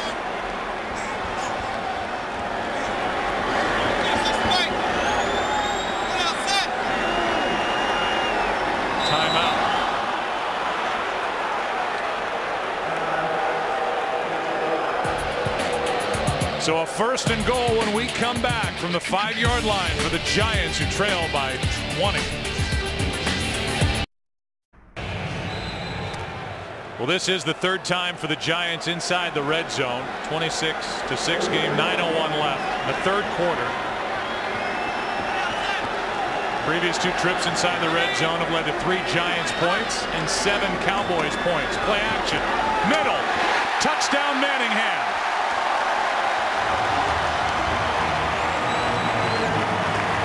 And just like that, the Giants take it down the field. Well, they run Mario Manningham in motion, and then you've got play action in the backfield to Brandon Jacobs. Man coverage against Orlando Scandrick, but because of the play action, you get the linebackers biting up, and then you've got a nice window there for Eli Manning to deliver the ball.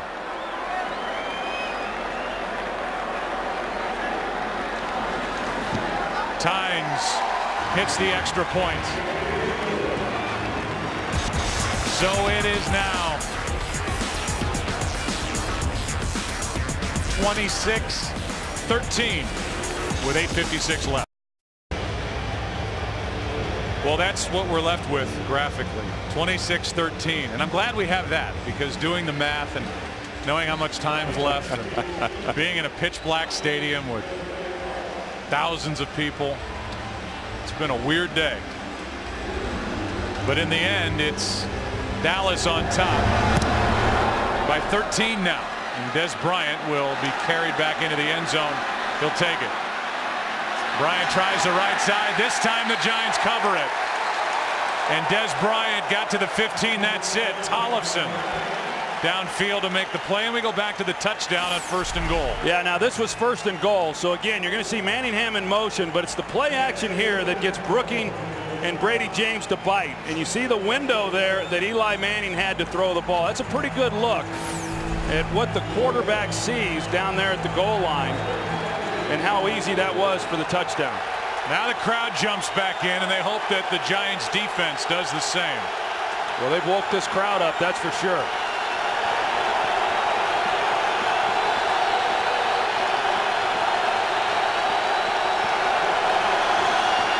On 1st down, Kidna underneath. Barber incomplete. Boley with good coverage.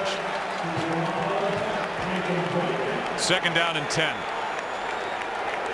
You know, overall, this offensive line, Joe, has given John Kidna pretty good time and protection to deliver the football. Now, they've been balanced in their attack, and that has certainly helped. But we haven't heard much from Justin Tuck and O.C. Umanura.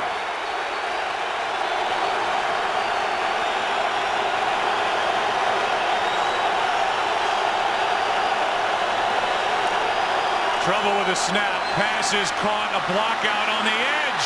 There goes Des Bryant. Down the sideline.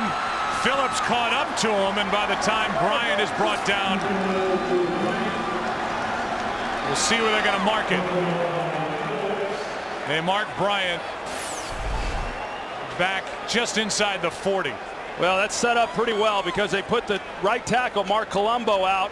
And then Des Bryant is the one who helped set it up because they had a corner out there to make the play. But when he comes to the inside, then he's got a blocker in Colombo, and then it's a foot race. And for a defense that came into this game being very stingy and giving up big plays, they've given up a number of them here in this one. That one good for 46 yards. 1st and 10 inside the 40 at the 39. Here's Barber. Marion Barber as the play strung out. Penalty flag flies. Barber did a lot with that, but maybe there was a hold. And there is a hold against Dallas. So I don't hear, and we may not have Bill Levy's mic piped in after the power outage, but it's a hold against the Cowboys. Wipe away that 6-yard run by Marion Barber. It looked like it might have been on Kyle Kozar, but you know, hard to really know. But one thing is this is impressive what we're seeing from Dallas, even though they still have a lead after the Giants went down and scored. You know, with the momentum shift, for them to come back and really put together a big play there to Des Bryant, considering the way they've played in recent weeks, I think that says something. It's 1st down and 20. They fake the handoff, and the pass batted down by Umanura. O.C. is coming off a great month of October when he was the defensive player of the month. Had 7 sacks, 6 forced fumbles, and he's really played, and he has impressed Perry Fuel, the new defensive coordinator. When Umanura came to Fuel and said, hey, you know, I can play the run also, Fuel knew that Umanura was buying into the program, and O.C.'s played great. Well, and he's going to have to play great the rest of this game as well, along with the other guys, because if they're going to climb back into this down 13, this defense has got to make some stops. 7 minutes, 43 seconds left in the 3rd quarter. It's 2nd and 20. Kidna looking for help. Fires it to Barber, who goes backward. Aaron Ross.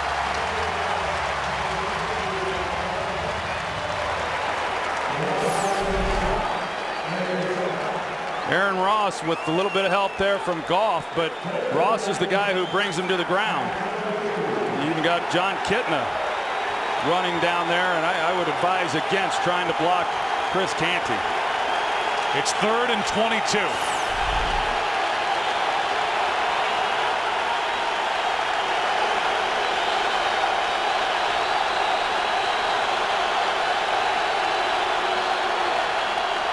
Fake the handoff. Kidna down the sideline. Roy Williams, what a throw. 1st down and a huge conversion. On 3rd and 22, Kidna hits Roy Williams for 27. Well, they're in cover 2, meaning Terrell Thomas has help, but you've got to continue to slough on that route and not let Roy Williams in behind you. He's expecting safety help. But when you're talking about having to get 22 yards for a first down and no receiver in the flat threatening you, as the corner, you have to continue to retreat. That's 2 big third downs. The other one was the touchdown to Felix Jones, and then they get the big 22-yarder for the first down there. Kidna fires. Miles Austin, touchdown.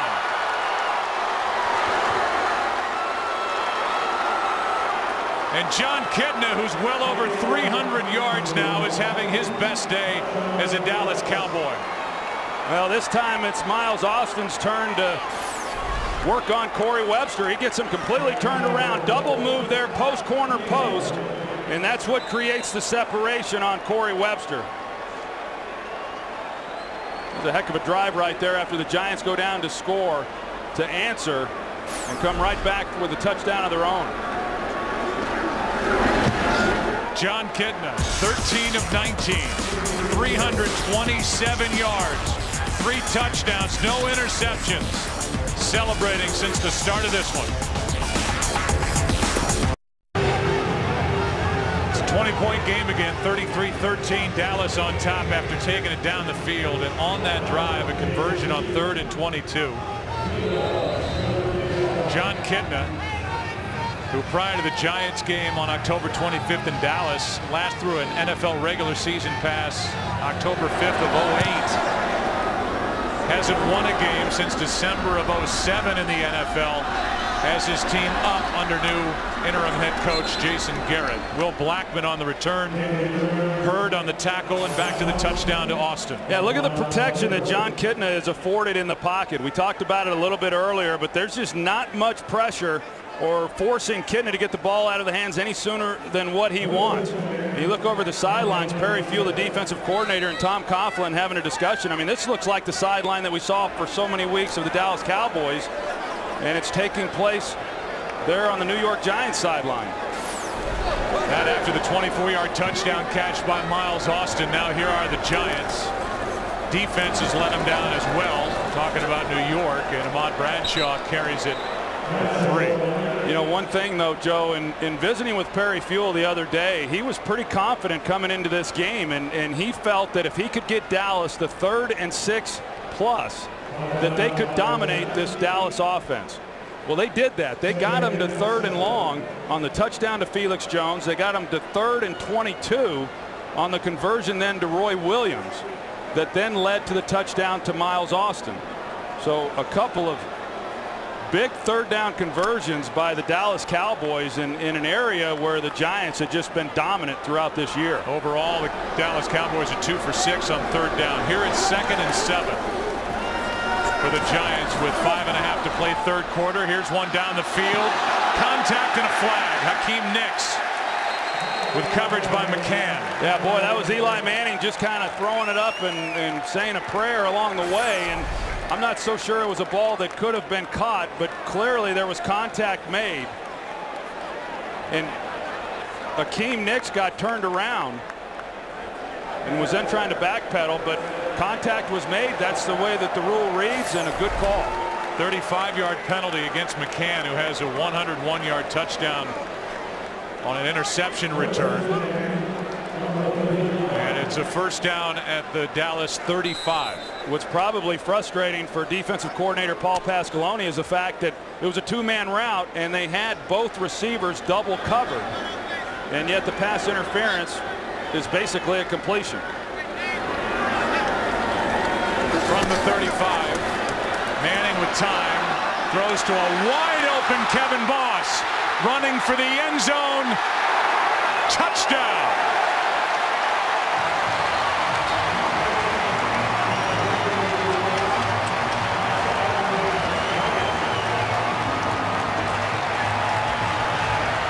Well, they run Kevin Boss from here across the field, and the safety right here is looking up the outside receiver. Looked like that was Hakeem Nicks, and that's why Kevin Boss comes open as much as he did. In fact, Kevin Boss catches it, he turns, and I think he was expecting to have contact. It was close as to whether or not he actually got in. Yeah, he hit that pylon. The ball looked like it was inside it and across the plane. It's a touchdown, 35 yards. Back-to-back weeks for Kevin Boss, getting a touchdown catch from Eli Manning. And it's It's 33-20. As these two teams now trade blows with 5:19 left in the third quarter. What a wild game this is here at New Meadowlands Stadium. There's the score with the time left, and we're only in the third quarter. Back to the touchdown. You see here, Eli Manning does a good job of just extending the play, but Kevin Boss, when he turned around, I think he was surprised himself that there was nobody there. It's not often that a tight end will catch that ball and not have contact as soon as he catches it. But what a great drive right there by the Giants. We've seen it now go back and forth, not much defense on either side, but you know, I go back to what I said earlier with the New York Giants. This is a defense that has been dominant throughout this year. And they have given up some big plays, something very uncharacteristic of them. But they've got to make a stop here on this next possession. Meanwhile, for the Giants touchdown, it was 35 yards to Boss after a 35-yard penalty on Brian McCann on pass interference. And so Perry Fuel, you specifically asked if Tom Coughlin is more gentle these days. Fuel was a secondary coach for Coughlin for 5 years in Jacksonville. He said, well, if he is, I haven't seen it. And those two have been glaring at each other on the sideline pretty much all afternoon. And for the record, I knew the answer to that before I asked. Des Bryant from inside the 5. Tollefson was the first one to get his hands on it. Let's go for a game break. Here's Kurt Menefee. San Francisco and St. Louis all tied at 10 in the third quarter. Steven Jackson unties a 13-yard touchdown run. And the Rams, trying to hold on to first place in the West, lead it 17-10 in the fourth. Joe, Troy, and Pam. All right, Kurt, thanks. There have been 28 points scored in this quarter.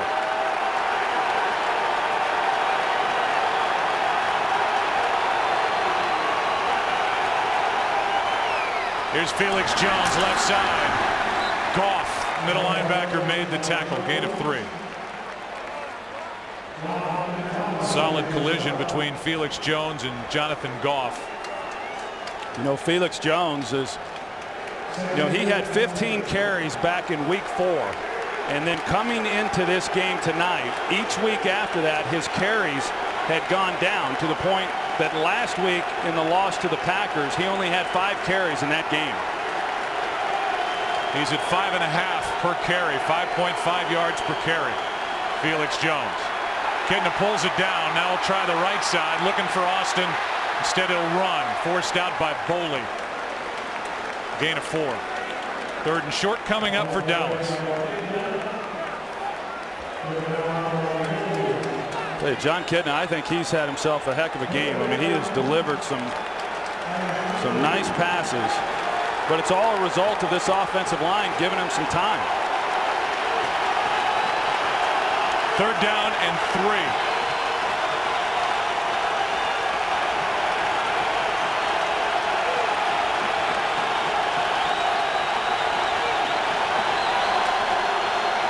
Over the middle, batted down, and a penalty flag comes in.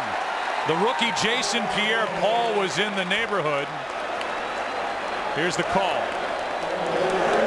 It's an illegal shift against Dallas. Penalty declined, 4th down. Yeah, it looked like there was a lot of movement going on at the time that the ball was snapped, so I'm not surprised by the penalty there. You see Pierre-Paul, he was blocked. Leonard Davis had him in a good position and had him clearly blocked, but that's what you do. If you can't get to the quarterback, stand up, get your hands up, knock it down. A big third down stop there by New York. Just what they needed as they trail by 13. High hanging punt from McBriar. And Will Blackman with a fair catch. 43-yard punt. And here comes Eli Manning.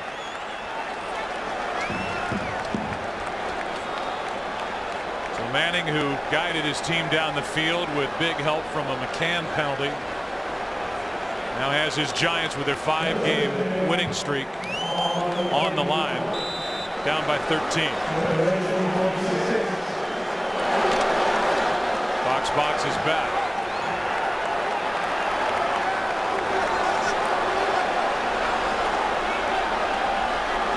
This half, 2 possessions for the Giants, 2 touchdowns. Here's Brandon Jacobs. Good run on first down of 5. You know, overall, Joe, this defense for Dallas has done a heck of a job slowing this running game down by New York. Paul Pasqualoni knew coming in, he said, if we don't know what running back is in the game, we're going to have a huge problem at the snap, because Brandon Jacobs likes to be the power guy off tackle. Ahmad Bradshaw likes to bounce, and how then they play that is determined by who's going to be carrying the ball. And up to this point, this Dallas defense has done a really nice job of slowing this running game down. It's Jacobs still in there. And he gets it from Manning. First down across the 40. And you can just kind of feel it that the Giants are taking over the momentum in this game. We're only in the 3rd quarter, and it feels like it's shifting here with New York down by 13. Yeah, and to go back to kind of what I was saying, you've got Brandon Jacobs in the backfield, and a guy who they have not thrown the ball to all that often, coming into this game with just 4 receptions. And so he tends to get lost sometimes. Eli Manning able to get the ball in his hands and a big first down. Jay Ratliff comes out, grabbing the back of his left leg. We're already thin up front defensively for Dallas, and Jacobs started to run before he made the catch. Fox Wednesday, it's the season premiere of Human Target. The man who will guard your life with his own is getting a little backup. Your life is on the line. They're the team to call for. A Human Target season premiere Wednesday at 8 Eastern, 7 Central here on Fox. I'll be sure to watch it. 2nd and 10. 2.5 to go, 3rd quarter, after that incompletion to Jacobs. Jacobs still shaking his head about dropping that last pass.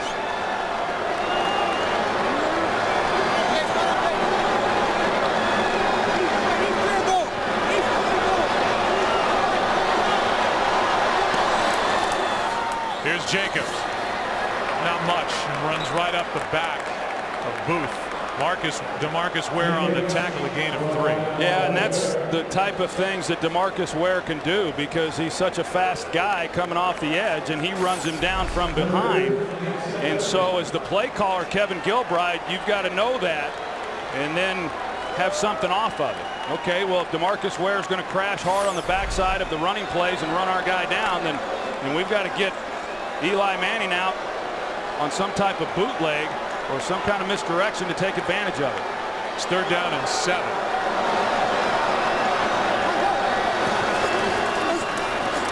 Manning throws, hits Manningham, and a good tackle by Skandrick. It's going to be a yard shy of a first down. And the crowd's already yelling for the Giants to go for it. Yeah, that's a hard one, I think, with the way that the defense has overall struggled against Dallas. I think this is the right decision. I don't think there was much of a decision there for Tom Coughlin to make. Manningham catches that ball. He had a lot of field to work with. Could have pushed it up a little bit deeper. And then if you make the catch or you have to come back, you have enough yardage for the first down. I think that's the frustration by Eli Manning, that you complete the ball and yet you're not deep enough for a first down. Dodge hits it, but drills it halfway into the end zone. It's just a net of 29 yards of field position. We'd like to welcome the men and women in uniform serving around the world, watching today's broadcast in 175 countries on AFN, the American Forces Network.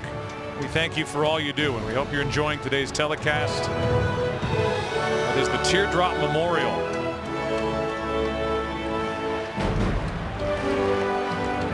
And there are so many men and women in the armed services that are here with us in the stadium Sunday after Veterans Day, and also being joined by men and women in Afghanistan watching at Camp Leatherneck. It's first down for Dallas at the 20, up by 13.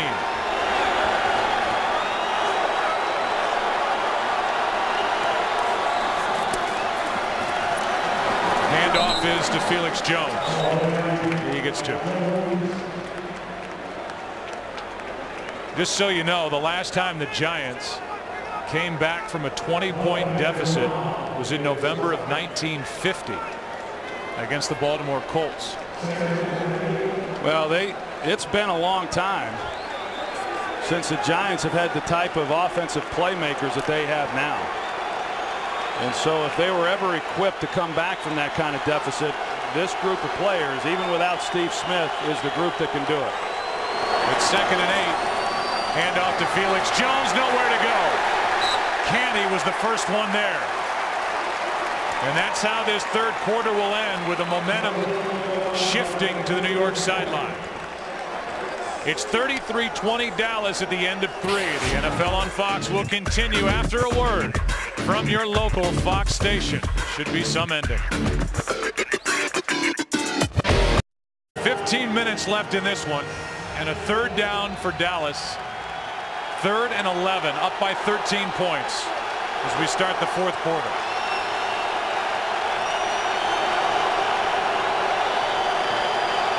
Pierre-Paul gets back on the right side of the football. Umanura does the same. 3rd and 11. Kidna in trouble. Being chased, and he slides short of the first down. A punt coming from Dallas, and after the punt, we will be joined by Jimmy Johnson, 2-time Super Bowl champion head coach of the Dallas Cowboys. Watch Justin Tuck right here, 91. It looks like he's going to come, and then he drops, and he was the guy who got underneath Jason Witten, because that's where Kidna wanted to go with the football and why he had to scramble. Good defense. Good punt by McBriar. Wow. Actually hits the official. With 14:21 left in the game, and we're joined by Jimmy Johnson from the studio. How about this game, Jimmy? A little different tonight. Yeah, it's interesting. I think it's obvious to anybody watching the game that the Cowboys are playing with more effort and more passion than what they have the last couple of weeks, and that gives them a chance because they've got talent. As Troy talked about early, if you're the Giants, you wanted to start fast and give the Cowboys a reason to just say, oh, here we go again, and check out of the game, and that just didn't happen. No, and the other thing is, I think the changes that the Cowboys have made, running the ball more, and then on defense, playing more zone coverage, I think that's helped them. First down for Eli Manning. The ball's at the 20. Manning is going to run and slide with a gain of 8.5. No, Jimmy, I think you're right. You look at Dallas and the way that they've been able to maintain some balance offensively, and then on the defensive side of the ball, Paul Pasqualoni, who I think has done a heck of a job. He's put together a nice game plan in not really hanging those corners out. Of course, when you lose your first 2 corners, but he's given them some help and has eliminated some of the big plays. Yeah, Troy, of course, the zone coverage is going to help you hide, some of the deficiencies in the secondary, but there's going to be times that those corners or the safeties are going to be isolated one-on-one. So that man coverage is going to help them in those one-on-one situations. Here's Bradshaw with a carry. I know Troy marvels, the ball came out, but he was down. Troy marvels at the production the Giants get out of Ahmad Bradshaw, who's listed at 5'9", 198. Man, he runs really hard, doesn't he? Just great effort. And the other thing, going back to the Cowboys, by playing zone coverage, it allows that secondary to go up and support the run. It allows the secondary to make more plays as far as getting takeaways. It really lets everybody be active rather than chasing receivers. Here's Bradshaw again. He's out to the 45-yard line. Yeah, well, they're doing a good job in terms of just mixing it up, getting the ball to Ahmad Bradshaw. Even when they're in the shotgun formation and he's lined up in the backfield, you've got to be aware of him. He leads the league coming into this game in 20-yard runs and 10-yard runs. He's an explosive and powerful back. 18 carries, 66 yards for Bradshaw. 2nd and 3.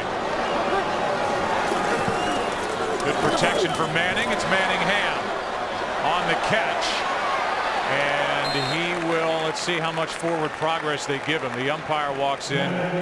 They're going to mark him short of a first down. And Joe, or I got to tell you, Joe, another catch by Mario Manningham that this shouldn't even be disputed. He is short, but he's got to get past the sticks. It's not that hard to go 1 or 2 yards past the sticks, so that when you complete it, you get a first down. It's 3rd down and 1.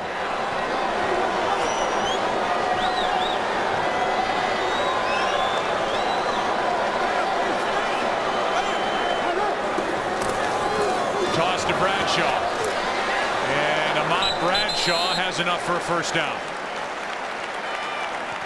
Hey, Jimmy, I think one of the things that our viewers may be interested in is, I know that Jason has reached out to you and maybe some advice that you gave him that may have been of some help to him this week. Well, the thing about Jason Garrett, you know, he's been preparing himself for this opportunity for the last couple of years, and I think anybody that knows him personally, they're going to be pulling for him because he's intelligent. He's got a passion for the game, and he is going to be extremely organized. And so he's ready for this opportunity. Manning in trouble. Throws it off the body of Seibert.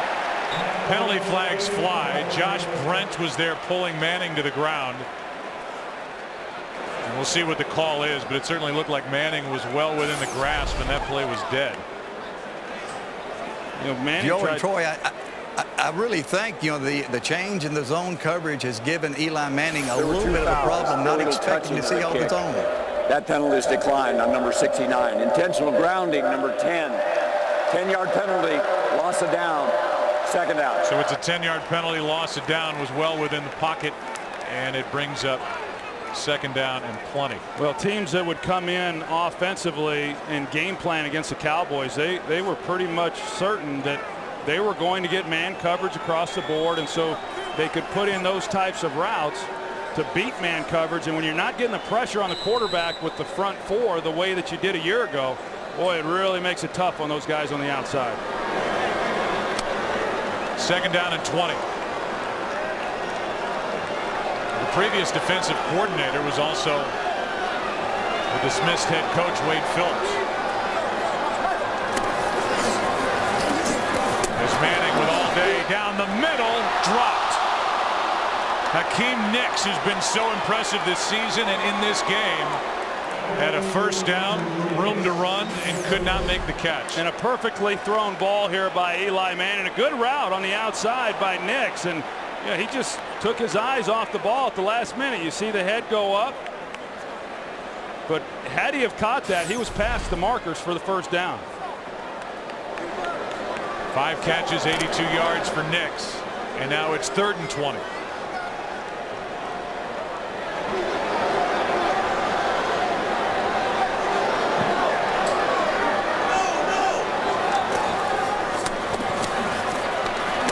Steps up, throws high. What a catch. Kevin Boss. It depends on the spot. He took a hit and held on. And they're going to mark him inches short. And now the Giants will go for it on 4th down. They got a 3-receiver route. You're going to see Boss there, but he hooks up, which opens up a window then for Eli Manning. He steps up in the pocket. He's able to lay it over the head there of Orlando Scandrick. It's the only throw that Eli could make. And that's just a great job by Kevin Boss climbing the ladder and pulling that one in. 19 yards on 3rd and 20. He is short. And the offense is on the field for the Giants. Well, there's no, on the previous one, you know, I agree with Tom. You had to punt that, but there's no decision to be made at this point in the game. They're measuring it only to find out exactly how much yardage they need to get to pick up this 1st down so that Kevin Gilbride can have a good play to call. Well, it's a luxury that the Giants have with their ground game and with a combination of Brandon Jacobs and Ahmad Bradshaw. Right now it's Jacobs, the bigger of the two, in the huddle on 4th and inches. This Giants team is 2 for 7 on 4th down this season.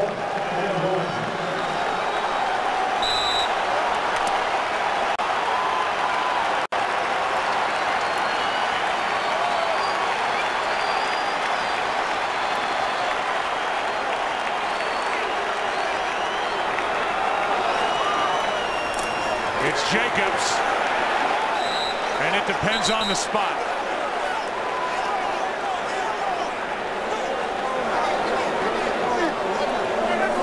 Cowboys celebrate. They think they held Brandon Jacobs short of the 1st down.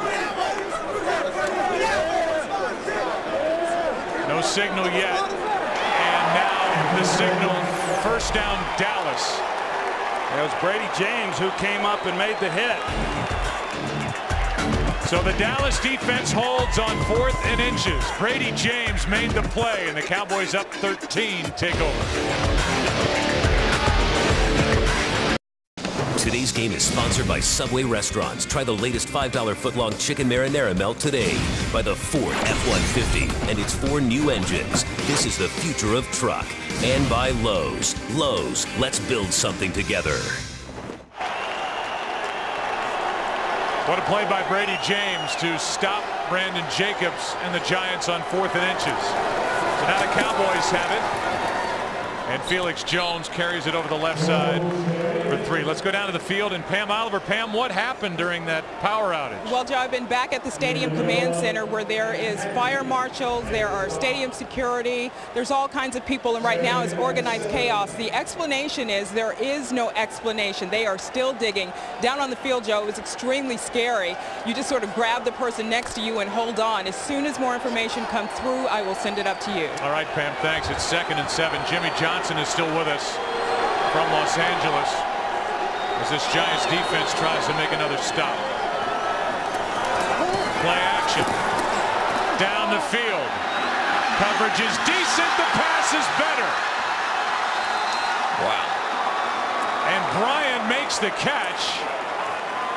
But there's a flag back inside the 40. Roughing the passer, number 71 of the defense.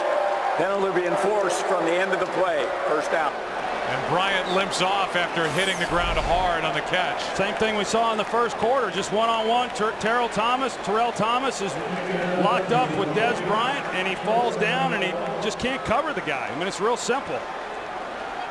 It's a ball that was a little bit underthrown, but Dez Bryant's able to make the play. Here's the tail end of it that they got the flag on. I don't know that I agree with that one at all, but that one doesn't much matter after the big play down the field to Dez Bryant. But Terrell Thomas has had his hands full locking up with Dez Bryant. I'm shocked that they haven't given him a little bit more help on some of these early downs. That one was good for 48 yards. And a challenge by Coughlin to see if Dez Bryant maintained the catch going to the ground. So we will have New York the challenge. Giants are challenging the catch at the sideline. We'll take a break. When we come back, we'll talk more with Jimmy Johnson. Let's take another look. Here's a better angle.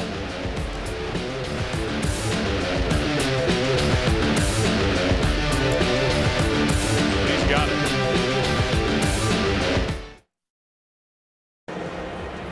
Giants are challenging the catch. There's no doubt that the ball bounced and that Bryant corralled it before the ball hit the ground. The question is, by the time he corralled it, was he still in bounds? Ball comes out there. He gets control of it. And the question is he in bounds by the time he regains possession of the ball, which never hit the ground? Well, the ball's obviously loose at that point, and then it's just a matter of once he regains possession of the ball, where is he on the field? And he's got one knee inbounds and one knee out of bounds. I think it's an incomplete pass.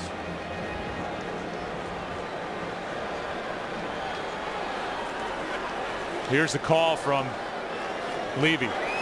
After reviewing the play, the receiver hit the ground and bobbled the ball. When he regained possession, he was out of bounds. It's an incomplete pass.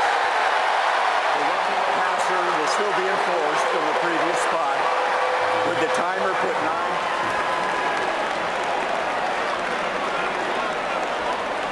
So it's no catch. Remember the roughing the passer call against Tollefson.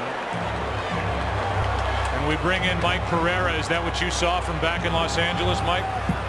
Exactly what I saw. It's that element of control again. He lost control of the ball, and then he never fully regained possession until he was out of bounds. Interesting. Now, you still got that roughing the passer penalty, which does go back to the previous spot, and it's enforced there. But he never really got control until that one knee was out of bounds. So now they're enforcing the penalty, which carries the ball inside Giants territory.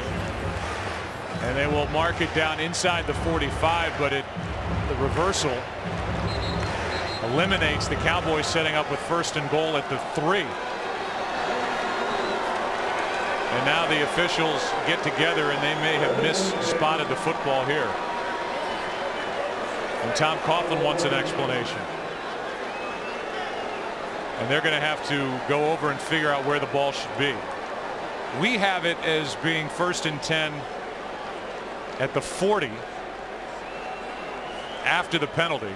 Right now they've marked it inside the 44. And here are the Cowboys leaders as they try and figure out where the ball penalty should is 15 yards from the Dallas 45. It'll be 1st down. So it is at the 40 of the Giants. 40, not where they have it right now, which is just outside the 43. And Jimmy Johnson is still with us. I mean, every time you turn around in this game, Jimmy, something is happening. And the ground game for the Dallas Cowboys is finally a threat, and that play action has been able to work today for John Kitna. Yeah, and of course it opens it up for Dez Bryant, and Dez Bryant has got to be one of the finest rookies I've seen in a long time. Him and Calvin Johnson of Detroit are the 2 big physical receivers that any general manager would be looking for. It was Bryant who could not make the catch along the sideline. It'll bring up 2nd and 10. You know, you look at Dez Bryant in the year that he has, Jimmy, you're right. I mean, he's been awfully explosive. He's had big plays in virtually every game. He's a hard guy to get to the ground, and he doesn't give up easily. He has taken a beating physically here in his rookie season. Well, besides being the great receiver, he's such a great kick returner as well. I mean, he adds a lot of power to that offense. On 2nd and 10, here's Felix Jones. And Felix ends up picking up 3 human euro on the tackle. Well, this is interesting right here with 3rd down, and based on what happens here on this play as to whether or not Jason Garrett is looking at this as 4-down territory. Now Jonathan Goff is slow to get up. We'll take a break. Jimmy, thanks for your time this afternoon. All right. Enjoyed it, guys. All right. Jimmy Johnson from the studio will take a break as they look at Jonathan Goff. Today's game is sponsored by Verizon Wireless, introducing the Droid X, the next generation of does. A big play as Goff is now on the sideline. They continue to work on him. It's 3rd and 7.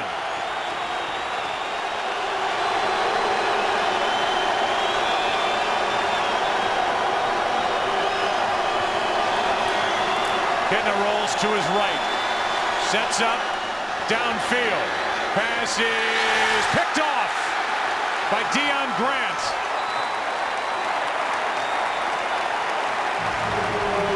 That is a killer interception thrown by John Kitna into very good coverage. Yeah, it was good coverage, and Deion Grant was in great position, but yet you can understand what Kitna was thinking. I mean, when you've got the night that Dez Bryant is having, put it up high. He just didn't get it quite high enough, but if you put it up high and allow Dez Bryant a chance to go get it, I mean, that's a pretty good opportunity. That's a heck of a play right there by Deion Grant, being in front of Dez Bryant, shielding him off, and then catching the ball off the deflection for the interception. That for Deion Grant, 3rd interception of the season. His 1st year with the Giants. And it's a 1st down for New York. Still 8.5 to go in a 13-point game. Out of the shotgun, Manning over the middle. Manningham makes a catch. 1st down, 13 yards. That was good work there by that offensive line, and Eli Manning, he's had to put the ball in some tight spaces today. You've got Andrews on DeMarcus Ware, and then he got help at the last minute, but Eli Manning is throwing some balls into some tight spaces in order to get some of these completions. 3rd 300-yard passing day of the season. He adds to it, gets another 1st down. Kevin Boss. Kevin Boss, I know when we were talking with Kevin Gilbride for last week's game, he was saying, we just really haven't been able to get the ball into Boss's hands as much as we would like. Well, they've done a good job of that tonight. That one good for 14 yards. Ahmad Bradshaw is pulled forward by Kevin Boss, who's really limping. A gain of 5. Let's go down to Pam Oliver. Okay, Joe, here's what we've learned about the power situation. The main line or feeder that generates power to the stadium went out at that point. The second line kicked in, and then that one went out. Now we're back to the first power source. The lights took a while to come back on because they're halogen lights. They don't know why any of it happened. Here's Nix for the touchdown. What a throw, what a catch. There's a flag down back at the 45. Coming back. Offense. 10-yard penalty. Repeat, second down. It's Kevin Booth, guilty of a hold. Erases a 48-yard touchdown pass to Nix. There's Kevin Booth in there at left guard. It's against Bowen. He makes a tackle right at the end after he got beat. And what a great job there by Hakeem Nix working against McCann. Yeah, they got the matchup they wanted. And Booth, he just got out of position with his feet, and that's generally when offensive linemen will hold. He didn't not only held, he tackled him. Brings up 2nd and 15 with 7:17 left. Giants have been penalized now 8 times. Play clock is winding down. Calhoun, the rookie, was laid onto the field. Play clock is at 1. And a bad snap. Manning just able to get back on it. Now it's a loose football. And the Dallas Cowboys take over. There's a flag down on the field. On the far side of the field of the 40. Illegal formation. Number 67 was not on the line of scrimmage. Penalty is declined. First down, Dallas. So the sloppiness has continued, and that was from the Giants late out of the huddle and late up the line. Well, it's 2 mistakes here. One, it's a bad snap by Rich Seibert, but then Eli Manning's got to just fall on this ball. He tried to pick it up and make a play. Now, he didn't realize that he had a Butler right there on his back, but that's a ball you've just got to fall on if you're Eli. Let's go back to Kevin Booth. And he had his arm around the right leg of Bowen.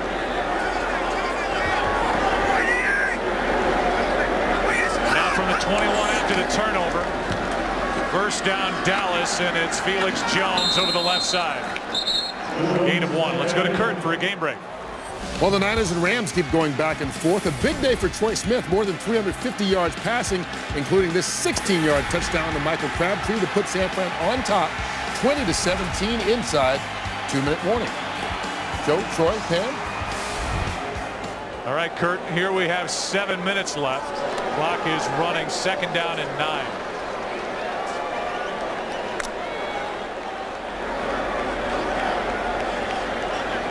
Big turnover by the Giants. We lead the NFC East. Here's Felix Jones. Handy on the stop.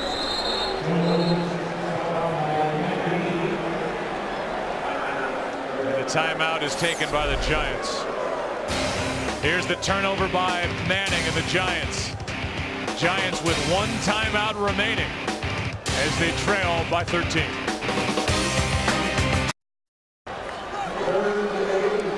Jerry Jones making his first in-season head coaching change. Watching his Cowboys lead by 13 with 6.5 to go. 3rd and 8. Marion Barber. It'll be 4th down. With a field goal, it's still a 2-possession game, albeit 2-touchdown, 2-point conversion game, as the field goal unit will come on for Dallas. No, that's a good job, though, by New York, at least holding Dallas to a field goal attempt. Dallas not, really kind of, I was surprised a little bit actually looking at this and saying, okay, we're going to be satisfied with a field goal, because as you said, Joe, a field goal only makes it a 16-point game. Yeah, you got to convert on, you got to score twice and then get 2 2-point conversions, but it still stays at a 2-possession game.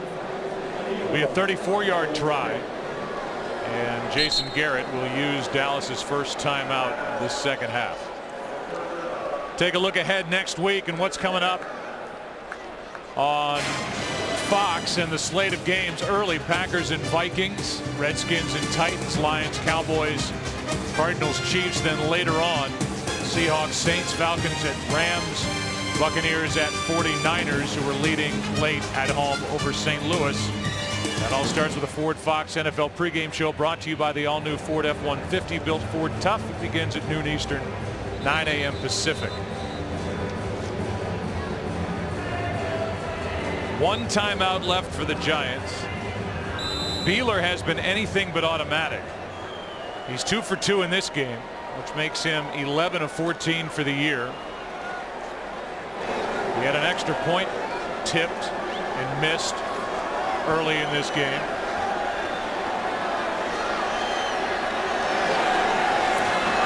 Here it is, and it's pushed wide right. And Beeler's up and down season continues.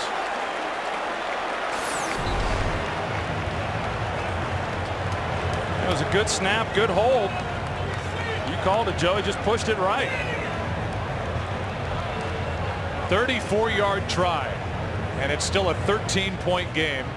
This has been one of the weirder days, I would say, that you and I have ever been together watching a football game. And so now the Giants, they're still alive, down by 13 points. Yeah, still alive now. I mean, they still got to score 2 touchdowns, but they don't have to now convert two-point conversions. One timeout left, though. I mean, that's going to be a challenge for them. They've got to move fast. They got to pick up a lot of yardage. They need some big plays. Kevin Boss, who was limping the last time the Giants had the ball. This could be a free play. Over the middle, pass is caught by Kevin Boss's replacement, Travis Beckham. Marcus Ware jumped across early, and seems like this one is on Dallas. Play should stand. Offside. Number 94 defense. Penalties decline. Result of the play, first down. 11 yards and a first down to Beckham. And the clock will wind.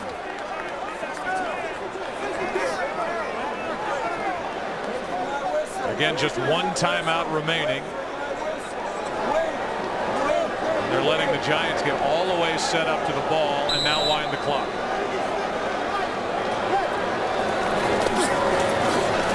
Manning comes underneath the Bradshaw,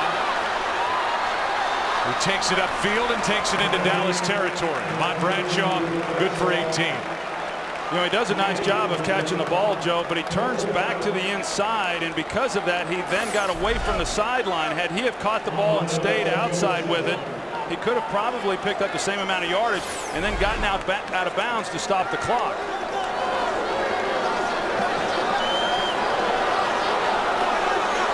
Manning pointing out protection at the line, gets rid of it and completes.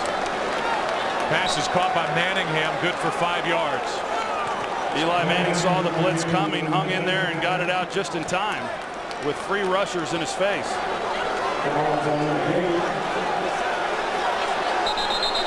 And now Dallas has to take a timeout defensively, which is a break for the Giants with 4:42 left. They just put 2 more seconds up. It's 4:44 left on the game clock.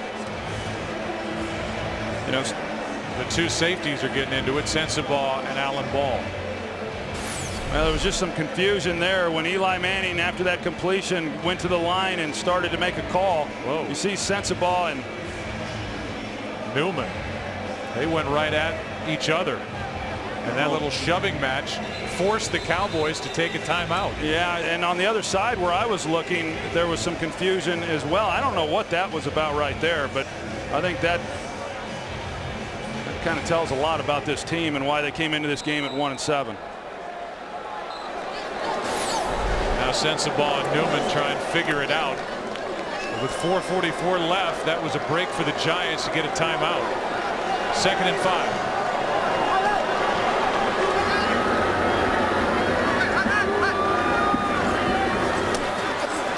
Manning's in trouble. Ratliff can't bring him down. Pass is caught by Bradshaw, who stays on his feet and has a first down at the 28. How about Manning staying up as Ratliff couldn't bring him to the ground? I think I saw that play, a little version of it, or a bigger version of it, in the Super Bowl a few years ago. Good effort by Eli Manning, and the clock continues to run.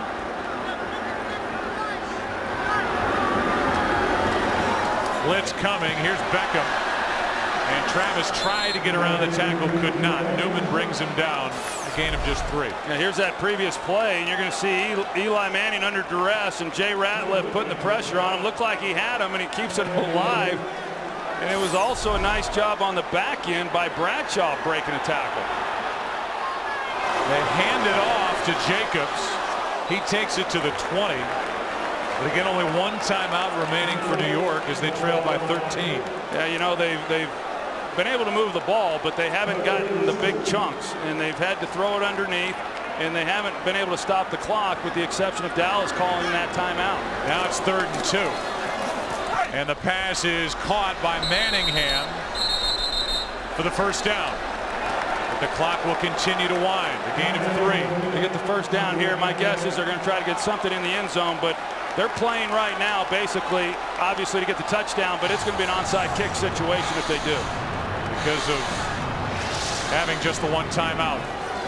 Manning with time end zone. A lot of contact, no flag, and Tom Coughlin jumps off the sideline.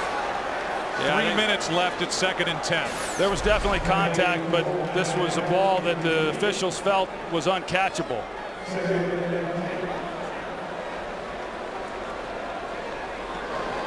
You know, had Manningham have stayed up the field, which is what it looked like Eli Manning was anticipating, there would have been an opportunity, but he cut it short.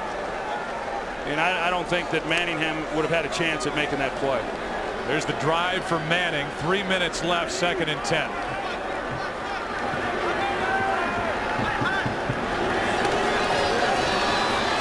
Manning corner of the end zone, incomplete for Manningham.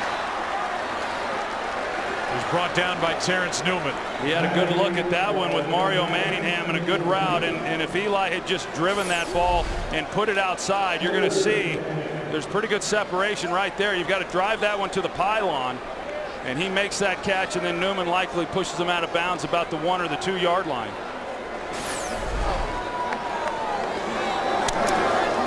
There's the day for Manningham, whose responsibilities were ratcheted up with the loss of Steve Smith. Out with a partially torn pec. It's 3rd and 10. Manning fires, and it's intercepted. Alan Ball. First of his career.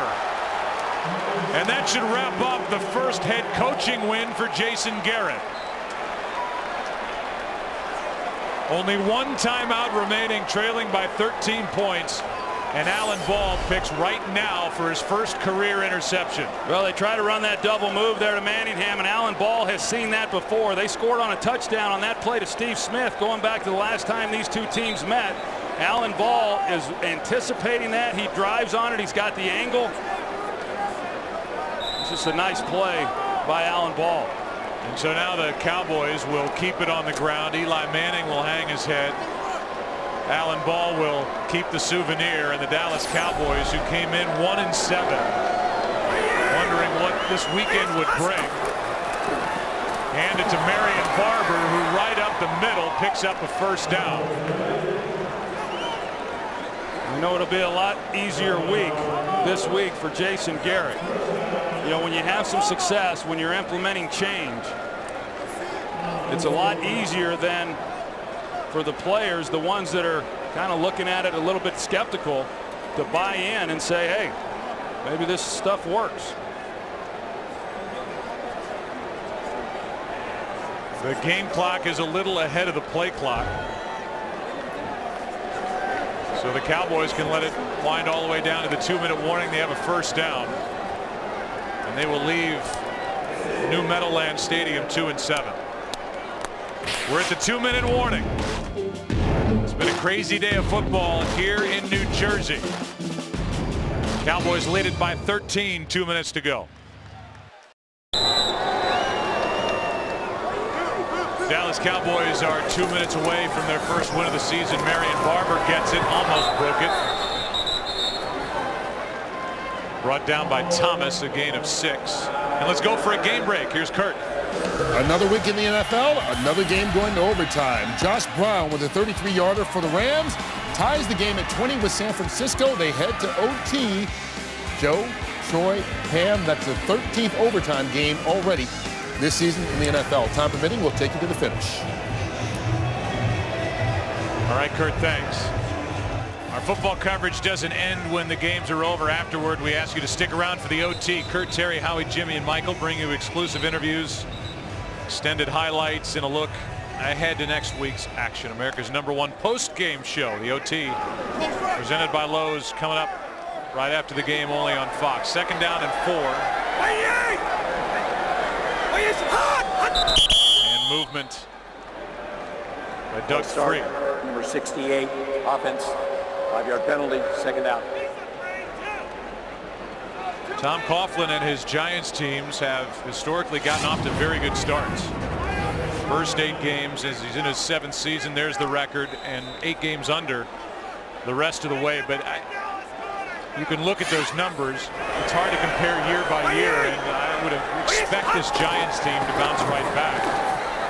The kind of talent they have as Barber loses a yard. Well, you would sure think so. I mean, this Giants team, or the Giant teams that have played under Tom Coughlin, as you said, have gotten off to great starts. But even when we were at their building on Friday, I know in visiting with Tom Coughlin, he wasn't, I mean, he was happy with the fact that they had gotten to this point in the season, but everyone knows this season's a long way from being over.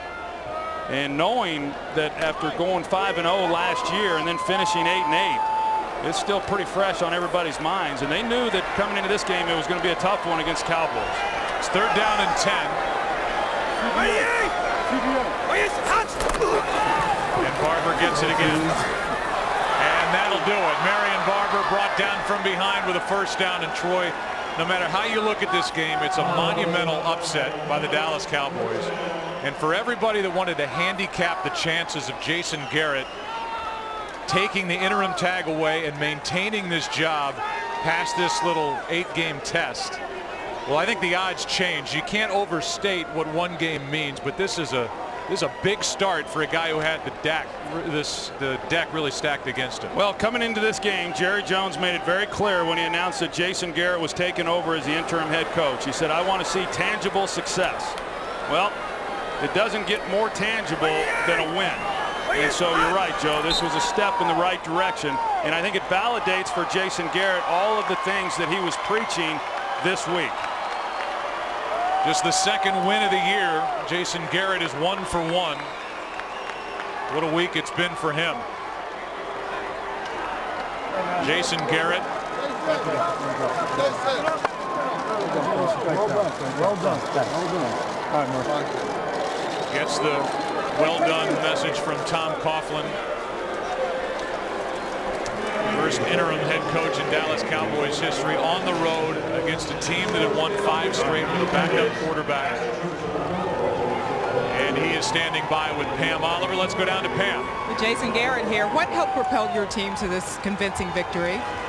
Oh, I think the guys accepted the challenge of where we were, and they worked really hard in practice this week, and they carried it to the ball game. It was a great challenge for us. It's an awfully good football team that we faced today. They have good players, and they're really, really well coached. What was your message to the team? I didn't mean to interrupt you there, but what was your message? Well, the thing that we emphasize more than anything else is trying to be great each and every day in everything that we do. And, you know, I told them on Wednesday that we just need to be great on Wednesday. Let's see if we can be great on Wednesday, and let's try to be great on Thursday. If we keep doing that, we'll stack some good days together and give ourselves a chance to be good on Sunday. Wade Phillips, you described him as a mentor. If he's watching this, what would your thoughts be to him? Well, my comments would be to say thank you. Say thank you. He's really a special guy, and anybody who's ever been around Coach Phillips as a player, as a coach, in any organization over the course of his 34 years in this league understands what I'm talking about. I was really fortunate to work for him for 3.5 years, and I learned so much from him on a daily basis. He's really a special guy. Appreciate it. Congratulations. All right, thanks. Back to you, Joe. 44-year-old interim head coach Jason Garrett winning here at New Meadowlands Stadium. 33-20 over the Giants. We'll be back after this.